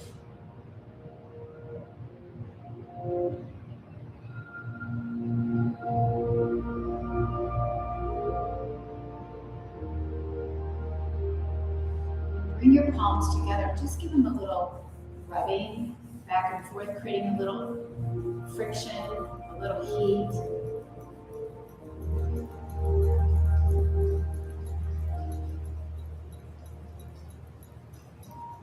And bring up to your own face and just, again, as if you're being caressed by nature. You're held in her arms. You're a part of that infinite cycle of life.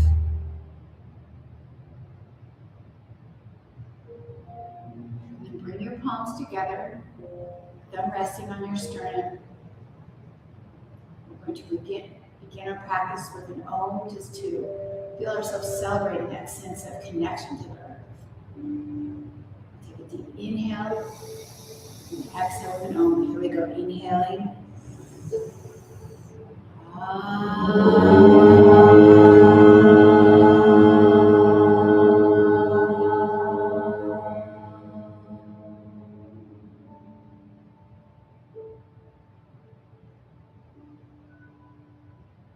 Taking your hands down to your legs. Open your eyes and bring your feet out in front of you. And bring the soles together, like you're going to do cobbler pose, spreading your toes back. And just kind of press your feet together. Just feel that connection there at your feet. And let that run all the way up to your knees, and take your elbows for a moment just on the inside of your leg here. Just gently pull your knees towards your elbows and your elbows into your knees so you can feel that strength right there. And then release. Now we're going to feel that same action, but this time at our pelvic floor. We're going to take an inhale. And as you exhale, kind of feel like you're contracting your pelvic floor and feeling that lift up. If you want at the same time feel the lift in your feet, you could. Just feeling that lifting of your pelvic floor. And then inhale, release. Then we're gonna take our hands behind us and slowly roll down to our back, but keep your feet like this. I'm gonna stay seated so you can hear me, but just coming on down into supine collar pose. So you'll lie down all the way in your back, and we're gonna do this again. As you take an inhale, let your chest expand. Again, as you exhale, we're going to feel that contraction on our pelvic floor and start moving your feet so they're on the ground and bring your knees together. Okay, so we're going to be doing this like we have a beach ball between our knees. Here we go. Let's inhale, let your knees expand out. Exhale, feet to the floor, squeeze your knees together. Now I mentioned a beach ball, but we're going to think a little bit this next time. Go back down. We're going to keep doing this for a few more cycles while I'm talking to you. So all the chakras are represented by lotuses.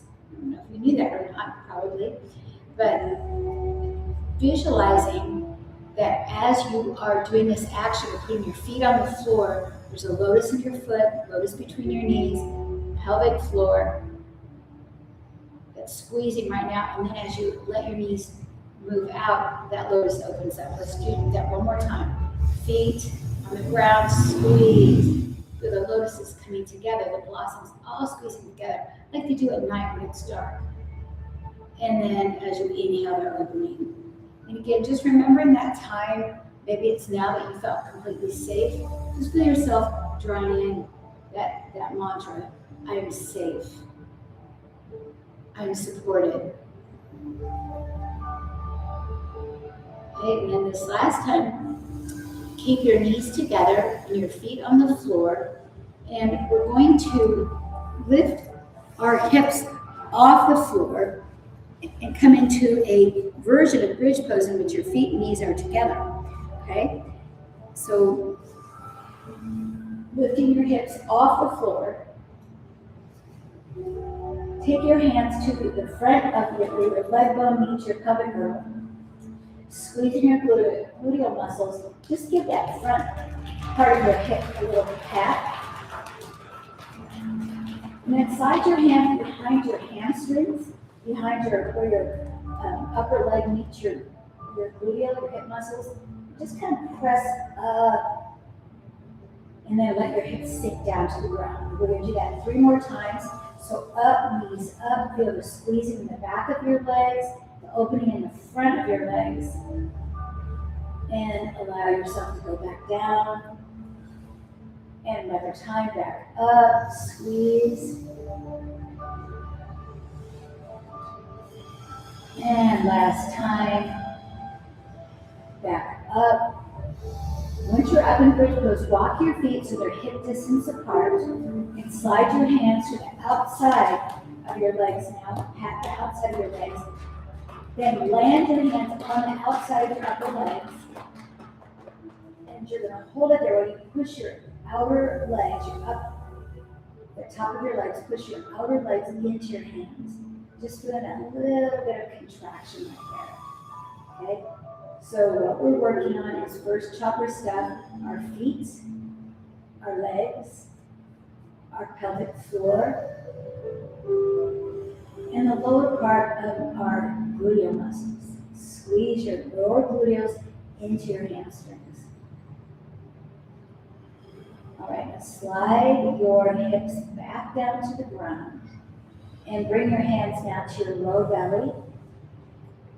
And with your wrist, the heel of your wrist, put the heel of your wrist on those hip pointers there, those bones in front of your hips.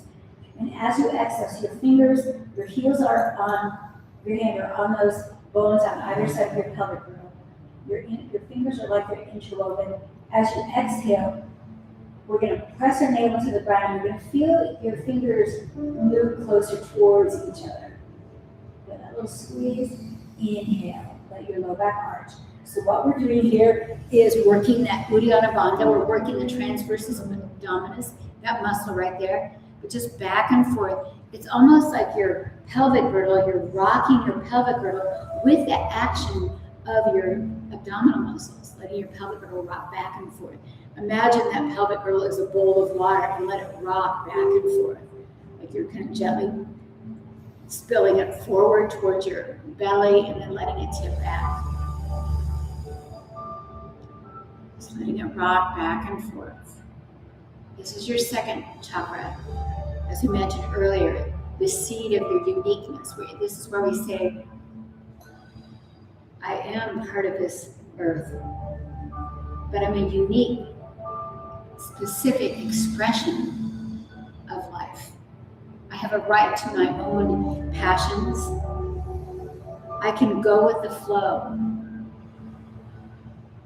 because I am connected to the earth. I feel safe, so I'm able to go with the flow and try new things, explore. Just letting your pelvic girdle rock back and forth. You might remember a time when you did feel pretty much like, yeah, that was pretty interesting that I did that. That I was able to kind of branch out and try something unique. Let's give it a few more rocks. Maybe it was a decision you made. Lots of you guys that sound like you made some decisions in the last little bit that were a little challenging. Just letting your pelvic girdle rock back and forth. And then draw your hands to your right knee, drawing your right knee into your chest, and then land your right knee on top of your left knee. Lift up your hips and bring your hips over to the right. Now with your left hand, you might support your right knee as it begins to move down towards the left. If that feels like a good stretch for you, you might stay there. If you feel like you want a little bit more, you might take your hand out and let your knees move all the way to the left side of your body. Now take your right hand into that right outer hip and just kind of massage that area. This is your second chakra, the tensor fascia lata, that can get very congested and tight. So just feel yourself nurturing that idea of, I have a right to my own choices, my own sense of exploration, my own passion. And then take your thumbs there at the top of that hip pointer again, that bone that you put your heels of your hand on, and just gently push that a little bit away from your shoulder, the right shoulder.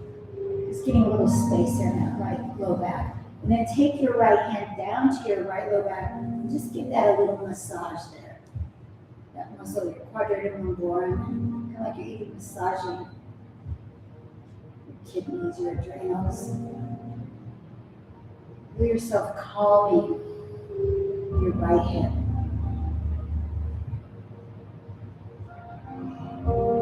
Take a couple more cycles of breath here.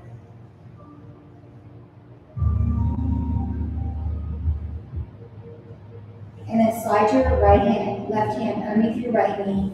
Bring yourself up. Your right ankle stays on your left knee, but now we're kind of like looking like we're going to be thread the needle. Take your right hand to the area between your right knee and your right, the top of your right leg, and gently push that leg away from you. And feel like you're cultivating a little freedom in the top of your right hip there. So a little space.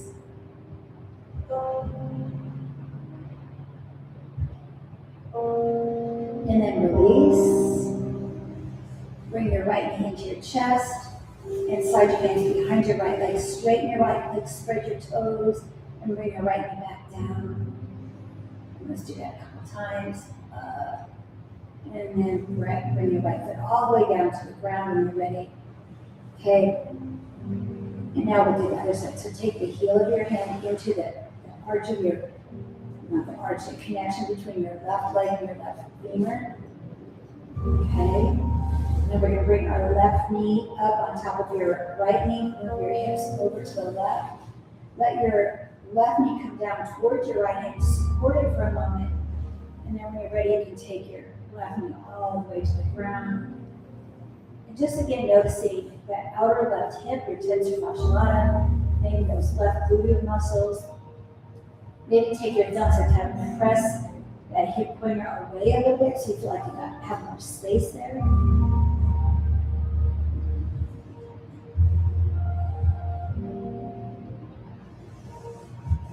And maybe take the heel of your hand and just kind of massage your left low back a little bit.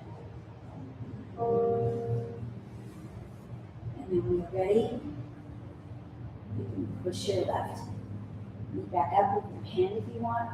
Take your left hand in between your left knee and your left hip crease and gently push away. So we're just moving gently. We're not moving to try to force a big stretch. We're trying to feel like we're opening up your hip socket there a little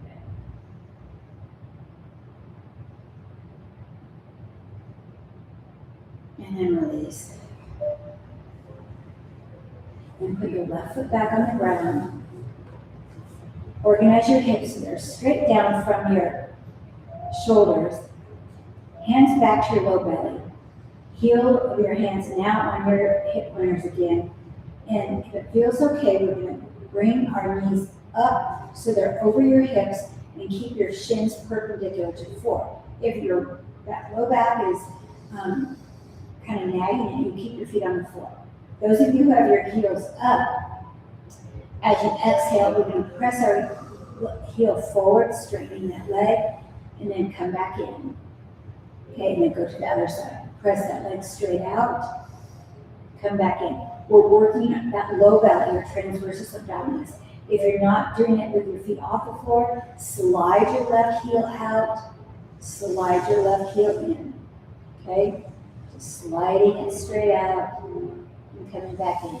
We're igniting that energy of our second chakra.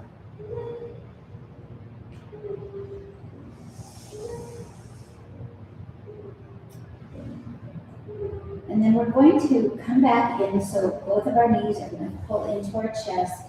And with your hands on your knees, thinking about that diamond shape or that triangular shape of your sacrum, draw a circle around the sacrum with your movement. So my hands on my knees, I'm just drawing a circle around that triangle. So all your chakras, as I mentioned earlier, they're represented by a different number of petaled lotus. Some of them are 12 petals, 6 petals, whatever. And all the lotuses, all the, what's called mantra of them, of the chakras, are a circle with a triangle around it. So just kind of feel like that's what you're creating. And then draw your knees to the outer side of your body and take a happy baby. That works for you. I did this earlier. Just let this be your happy baby. And just rock side to side again, that pelvic bowl, as if your pelvis, your belly, is like the ocean, and it's just rocking to the side, and to the other side, as the tide shifts. And then settle in for a moment. And again, bring to your mind a time again that you felt really able to accept your uniqueness and feel great about it. Because if you're almost glowing with your uniqueness. And we're going to take our legs straight up towards the sky. You can keep your knees slightly bent, but pull your toes down towards the floor. Take your hands up towards the sky. Hold this for a moment. We're going to start working more into the third chakra, the Manipura chakra. So slowly lower your left leg any amount and take your right arm over your head behind you any amount. Slowly come back up. Go to the other side. It's like, and my grandson Silas started crawling last night. So it's like you're crawling, only you're crawling on the ceiling. So feeling that work in your core, and just take a moment of amazement at how strong your core is to allow this expansion, this moving away from your center with your arm and your leg. as I mentioned, really increasing the lever arm, but do it in a way that's sustainable, that you're not hurting yourself. You're using your discriminations, called viveka in yoga, to ascertain what is too much and what is the perfect amount of willpower to use here. If you want, you could now take your hands behind your head and do a gentle twisting as you take your left leg down, of taking your left shoulder to the right, and then coming back in and going to the other side.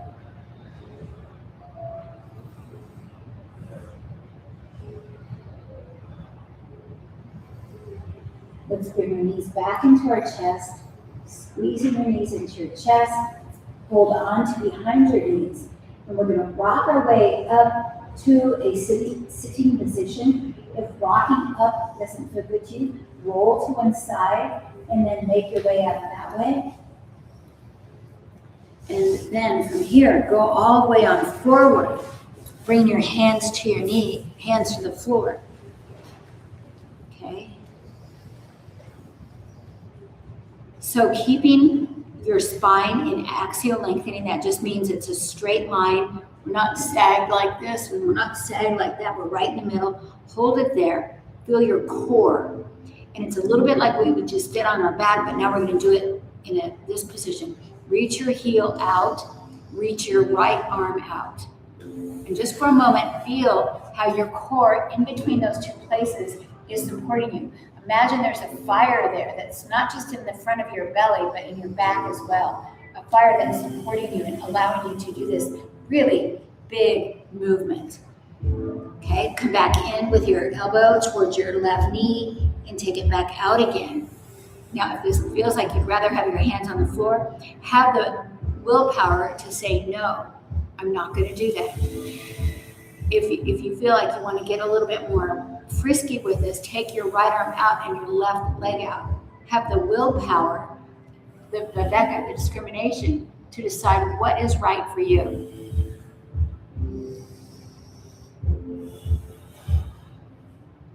And when you're ready, let's come on back with our hands on the ground. And we're going to walk our knees back and come into half down dog. From half down dog, bring your palms to the floor, interweave your fingers, take your knees back into half plank. You can stay right there, or if you want, come up into this arm plank. Let your knees come back down, all the way down. Take your hands out to the side. Take a deep inhale, exhale out your mouth, and lion's breath. And then we're going to slide our hands back underneath our shoulders, press into the floor, using your core, lift your navel, coming halfway up, and we're going to go to the other side. Now we take our other leg out, right leg out, left hand forward, and just allow yourself to feel that work of all those muscles, feeling the fire in the front of your body, the side of your body, your back body. This chakra is actually, the color is yellow, and what Manipur means is the city of shining jewels. Feel the strength of your body like shining jewels glowing. You can bring your elbow and your knee together if you want, and hold it there.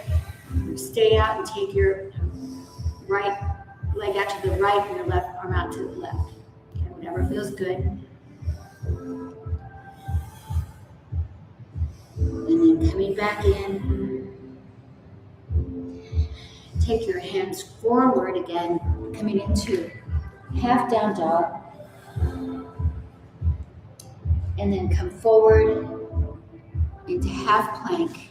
Okay, and just hold it there for a moment. And we're going to pause and slowly lower all the way to the ground.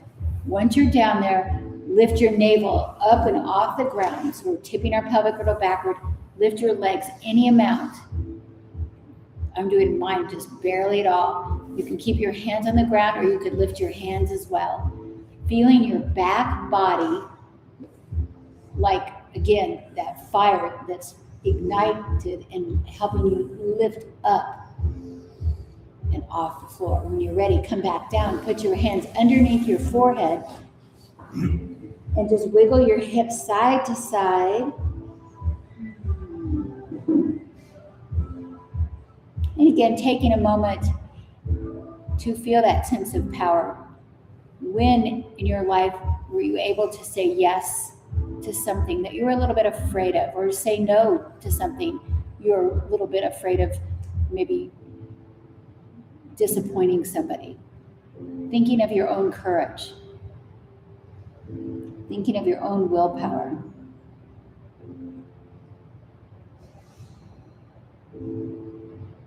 And then we're going to take our hands underneath our shoulders, shrug your shoulders up to your ears, and then circle the head of your arm bones up towards the sky and down towards your waist, with your hands pressing gently.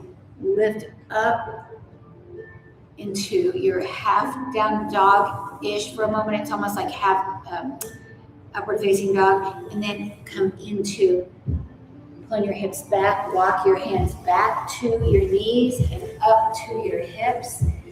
Feel the support of your legs, first chakra. Feel that uniqueness of your second chakra. Tip your pelvic girdle backwards. The bowl is spilling backwards. Feel the strength of your core, your willpower. With all of this support that you have in these lower chakras here at the center, let's lift our heart up towards the sky, keeping your chin tucked in, elbows back, and feel yourself open to receiving and giving love. Right here in your heart center, take your hands, bring your fingertips together, and feel from your heart that there's like a lava that's spilling outward, and let your arms begin to share that, taking your arms outward, opening up your palms towards the sky, noticing that you have to use the power, the strength of your Manipura chakra to protect your low back by pulling your navel in, the support of your gluteal muscles, low belly, so feeling all the stuff that's supporting your heart opening here. Keep your chin slightly tucked in. You could also put your hands behind your head if it feels like it's too much for your head. Okay? So taking a deep inhale. Just exhale out the mouth. Bring your chin in slightly. We're going to take a deep inhale. And as you exhale, lion's breath, sticking your tongue out. When we're able not just to show your heart as far as love, but also to show your heart as far as courage. Courage coming from the word core, heart. Take a moment. And again, come back forward, bring your hands to your heart. And then as if you're ripping open your heart, just open up your chest and take your arms out. Just come back to center, bring your hands in, and take a twist. We're going to take our twist looking over our left shoulder. You can take your left hand back. If you want, you can reach for your heel. But remember, you want to keep this spine not compressed. So lots of times it's not so great to go down. Okay, so you want to keep that open. Come back forward and open. So this is camel pose, but I like to think of this as when you read stories about yoga, Hanuman. This is Hanuman who opens up his heart by, shows his gratitude by actually ripping his, he's a monkey, but opening up his skin and just showing the jewels in his heart. It's a really cool story. Okay, now we're going to come back, bringing our chin in towards our chest and taking a moment of breath. I don't know what time it is, my watch is. So 4:10. Okay. Almost ready for the crown. We're going to take our right foot forward, okay? And just open up. Just feeling yourself. This is again the story about Hanuman, the monkey. Just kind of feeling that openness. And dare to say a word that you feel can express what you would like to see happen this this year. And just say it to the wind, or you might say it, whisper it out loud, just feeling that sense of yes, yes. And coming back down, take your left hand to your right knee and do a little twist. Coming back to center, slide your right leg straight and gently begin to forward fold over your right leg. And then take your right knee back, left foot forward, and same thing, reaching up. What is something you'd like to say no to? Something you'd like to be able to speak authentically? No, I don't want that. You might give that a word, and then coming back in, take your twist to cleanse. Then coming back to center, we're going to bring it into that stretch.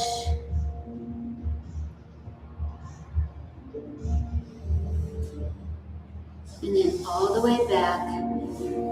Take your hands out in front of you again. Give your spine a stretch. And then come forward. Opening up your heart. And then back down. Bring your hands together, make a little fist. And we're just bringing our little fist right here to our third eye.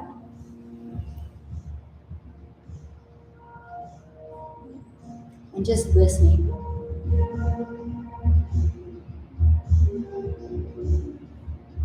Listening to your own inner voice. And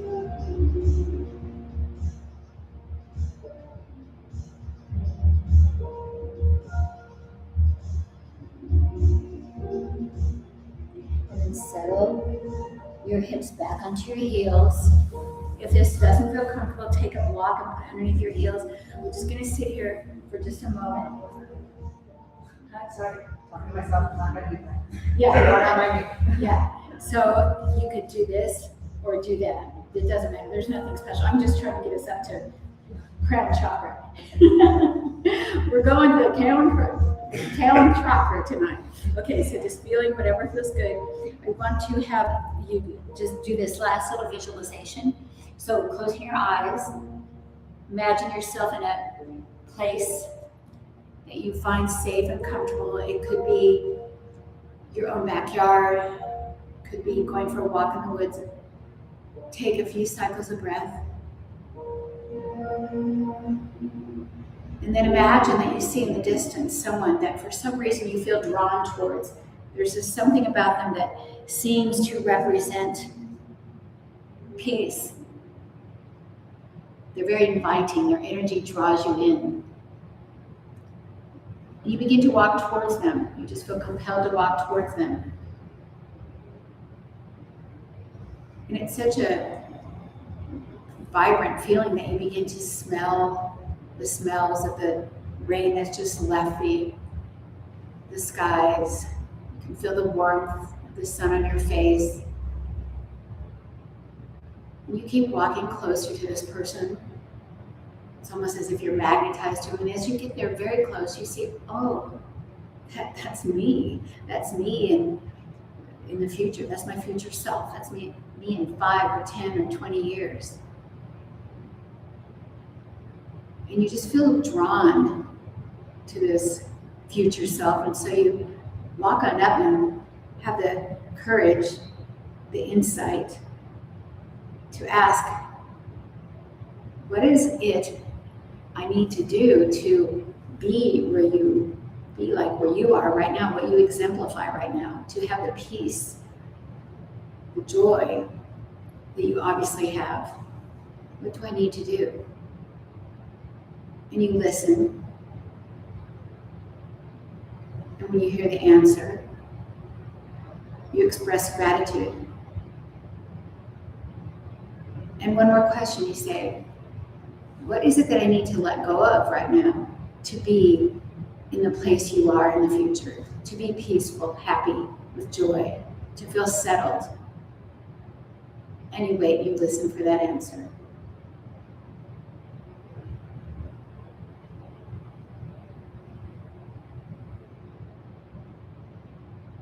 And then you feel brave and honest enough to ask, is there anything else I should know? And you ask that with open ears, open heart.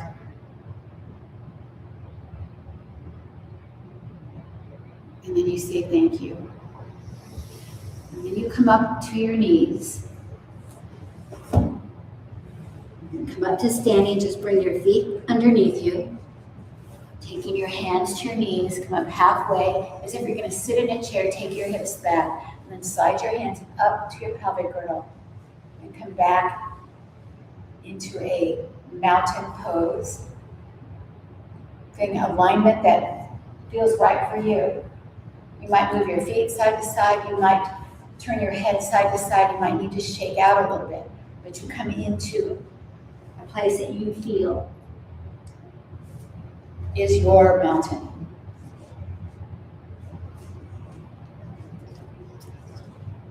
As you are focused on mountain, feel the lower chakras root down into the earth, creating the roots of a tree.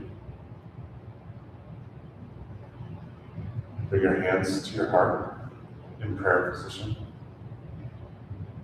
And think of the intention of opening yourself to the universe, to the great unknown, to the great source of all energy. And with your hands, form a bud of a lotus. Take your right foot and bring it to your left ankle, as if you're going to go into a low tree. And as you breathe and move this blossom up through the center channel to your crown, go into a tree pose. If you can't, go ahead and stay down. Now, let that blossom burst open into a lotus. And open yourself in the crown to the universe. Take a deep breath and slowly bring your leg back down. Stabilize. And bring the blossom back down to your heart. And let's do the other side. Keeping well rooted. Change to the left. And bring the blossom back up and open to the universe through the crown.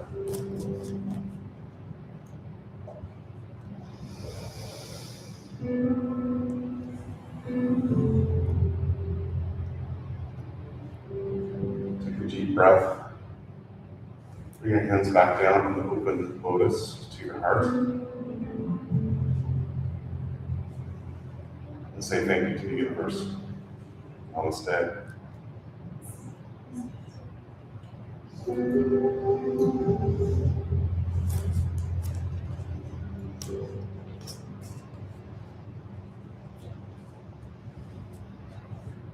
Just take a moment from your crown to feel like that, it's called the 1,000-petal lotus.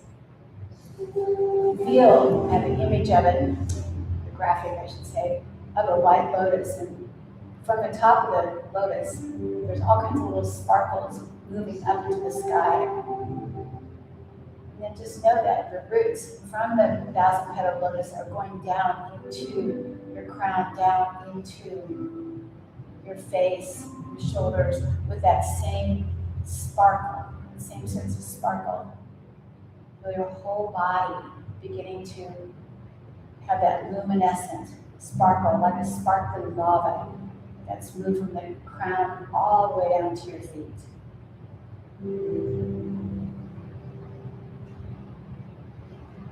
Bring your palms together at the heart center.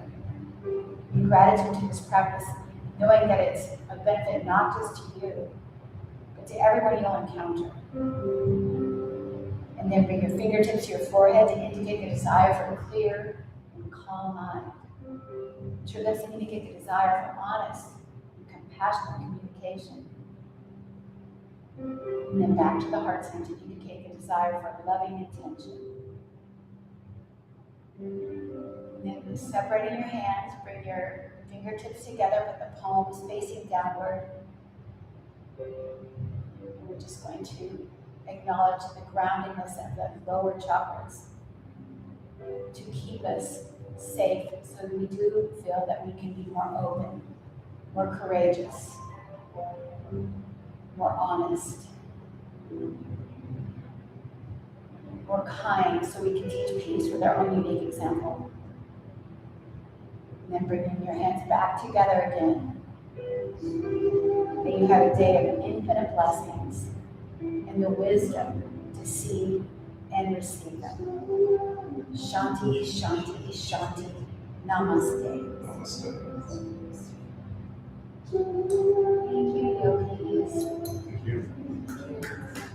So that's kind of telephone chakra practice. I'm Which trying to which one was the road?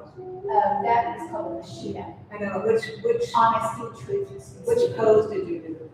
What did we do that was on? Camel, is that the camel? Oh, wait, because the camel, okay. It was a lot. Okay. I don't know, I kind of go with the flow a lot. Yeah, that's why I was curious. Yeah, I felt Laura and I was like, kind of what?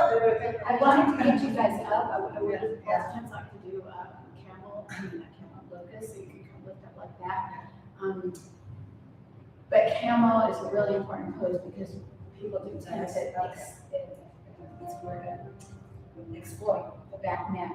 So really, I really like to teach you to keep this open in the back and in the front. But I think we're gonna want it. But lion's breath, and we're just speaking truth. Thank you. Thank you for telling me what I did. I do sometimes it's kind of, so I don't usually do it standing, but it was fun to come to a standing place, and I don't think I've ever done that before. These trees stuff. Yeah, It's the universe. yeah. In my notes, I did see a place, someplace where I was talking about someone who did tree at the end. And I was telling him what the Ram Dass, I don't know if you guys know who he is. He wrote a book called As You Are. It's a really good book. And he did a lot of work with Kirtan mantra. So he was the guy who, along with Andrew Weil and Timothy Leary, who was a Harvard professor, Bible professor, and got in trouble for they created some LSD and got kicked out. And then he went off and he was fantastic. I'm sorry, sure. So he says, when you go out, this was kind of whispering to Doug, he says, when you go out and look at trees, everybody's really fascinated, like, oh, that's so cool, look how different that one is, and how different that one is. But we don't do that with people, with ourselves. We're like, oh, really shouldn't look just like her, or I should be doing that. And he's like, here, let's try to be more courageous and treat people like we look at trees and appreciate the fact that we all come from different, just like trees come from different. Some got more light, some got more, whatever, water. So we need to get respect of that. So, that's what's really cool about trees too, though, is that we know that they're mutants and how they, we know this about Quakies, but all trees kind of communicate. Yes. Reach out and help each other. They more science, they learn about that. They realize how much sometimes we even sacrifice themselves for the others. It's really amazing. Yeah, it's really amazing. When he was doing this and hugging a tree, there's a story about, so Sita is the queen that got stolen, Humana, the monkey saved her. So there's a lot going on in this mythology, it's really cool. But Sita, she's a tree hugger, and talks about how she And the ego goes over and says, there's so much in this one story, it's from the Bible, but you should look it up, see the imagery. Oh, actually, I have it on my website, because I write stories about the different awesomeness, so you can find it in there if you feel like it. So you don't have to Google it. Okay, so anyway, my watch is dead, so. It's 4:26. Okay, do you all, yes. Did you guys all know that, send that email to Jen, and said, oh, you guys have to do that. Because you're gonna class in progress, yeah. Oh, I didn't get that. Yeah, sorry, yeah, I sent it out, but I didn't know till last night, I just kind of sent it out real quick, So so. we gotta find a video of You're Swedish. Yeah, we can do the Swedish ritual, and the Swedish ritual is, let's set, does that sound good? Oh, okay, you're sitting. Oh, now you're down, get up. Okay, You can say it up again. I'm gonna do two things. So the first thing is, this is just a, it's called the ABC list. Have you all heard of that, the ABC list? Yeah, you? We've done it a couple of times. Yeah. Yeah. Nobody else has? Okay, good. So, this is a workshop that I do sometimes, and I got it from somebody else but it's called An Artist's Way. Essentially, because that's the name of that book. But her name is Micheline Berry. And the first, we do what's called the ABC list. And the ABC list is this. So just in your meditation, like feeling that you're sitting and you're contemplating, write down 3 lists. The first list is your A list. These are the things that keep you up at night, that cause you stress, you can't do anything about it, you know, like maybe world peace, or like, you know, somebody in your family isn't doing well, or what, you know, just things that keep you up.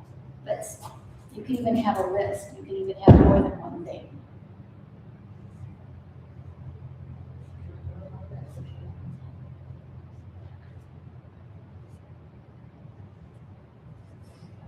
And the B list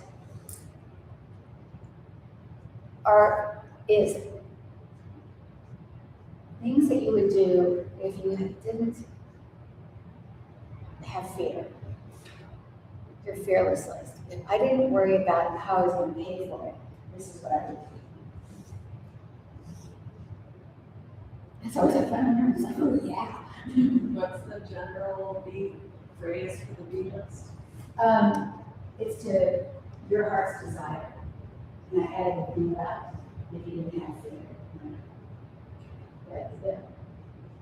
The Monroe, I think it's called, it's the Monroe group or something that came up with this organization called it Your Heart's Desire.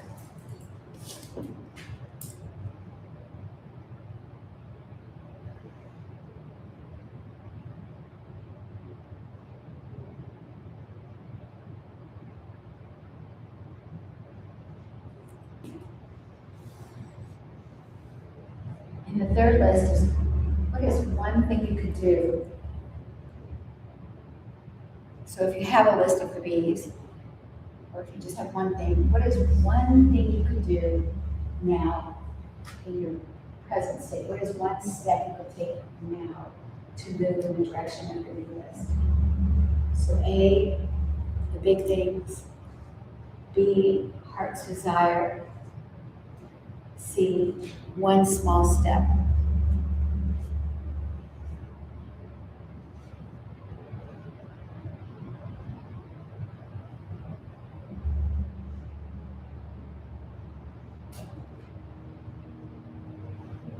Okay, now you are going to have to stand up.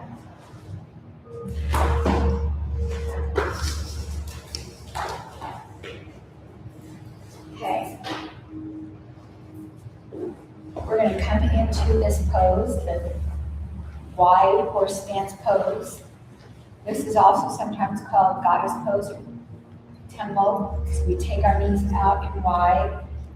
We conjure up all the energy that we have from our lower chakras, the courage from our heart, our fifth Vishuddha chakra's authentic voice, which is also to do with your hearing and your mouth. And we're going to do a chant, and it's like this. Take your thumbs up, fingers in, the fire mudra, and we're going to go Hom Put, Svaha, Svaha, Svaha. We'll do that 3 times, and then I'll guide you after that. So I'll tell you what this all means in a minute. Hom Put, Svaha, Svaha, Svaha. Hom Put, Svaha, Svaha, Svaha. Hom Put, Svaha, Svaha, Svaha. Be gone. That was your A list. So let's do it again. So now we know what we're doing now. No, take it back. So what we just said is into the fire pit, the Lord Bhairava, the most fierce form of Shiva. I say, be gone, be gone, be gone. Shiva is, well, there is that. It's the avatar Shiva. This is the avatar Shiva, Ganesha. But Shiva's the dude that's dancing like that. And a lot of he's in the trilogy, the 3 trilogy of yoga. Yeah, he's the guy that he's got female avatars and guy avatars and wives, husbands and everything. So they're all just kind of, yeah. So anyway, but the idea is the most fierce form. So let's do it one more time. Now you know what you're getting rid of. So you're throwing away that A list. Remember what was on it? We're going to get rid of it. And the reason why we're getting rid of it, as you probably have guessed, is because it's clutter. We can't do anything about it, and it's blocking our authentic voice. And I'm pointing to the book, The Artist's Way. It's blocking that. So we want to get rid of that stuff. It's mental garbage, okay? Maybe someone else can do something about it. Here we go. Hom Put, Svaha, Svaha, Svaha. Hom Put, Svaha, Svaha, Svaha. Hom Put, Svaha, Svaha, Svaha. Be gone. And then just relaxing. Take your hands down. Take a deep breath. Then as you exhale, just kind of bounce a little bit and give yourself a little shake. And then bringing your hand to your heart and onto your low belly, coming back to your heart's desire. If you had several things on it, you might come back to that same one that you thought of before that you came up with one step to move towards, or maybe there's another one that you want to add to it. This is my heart's desire. Who is there to help me move in that direction? Maybe it's not a person, maybe it's a book, some kind of support. Who can I reach out to? And just take another moment, go ahead and open up. And I'm going to take that true thing right from here because I love it, and just feel yourself embracing that sense of stability. Holding on, you can do this. Remembering a time when you could move forward. One baby step. And we'll bring our palms back together, and your feet together, back into our lotus mudra, taking it above our head, and just say yes. I will say no to the A list, yes to the others, and move forward in the direction of my dream. Courage and purpose has a magic in it, and that's from Martin de Mont, or some great philosopher, not me. It has a courage and power in it. Yes. And then bring your hands back. Take a moment to feel that word, to feel it in your body, soul, moving you forward together. Integration. That's it. There you go. So, yes, we have till 5.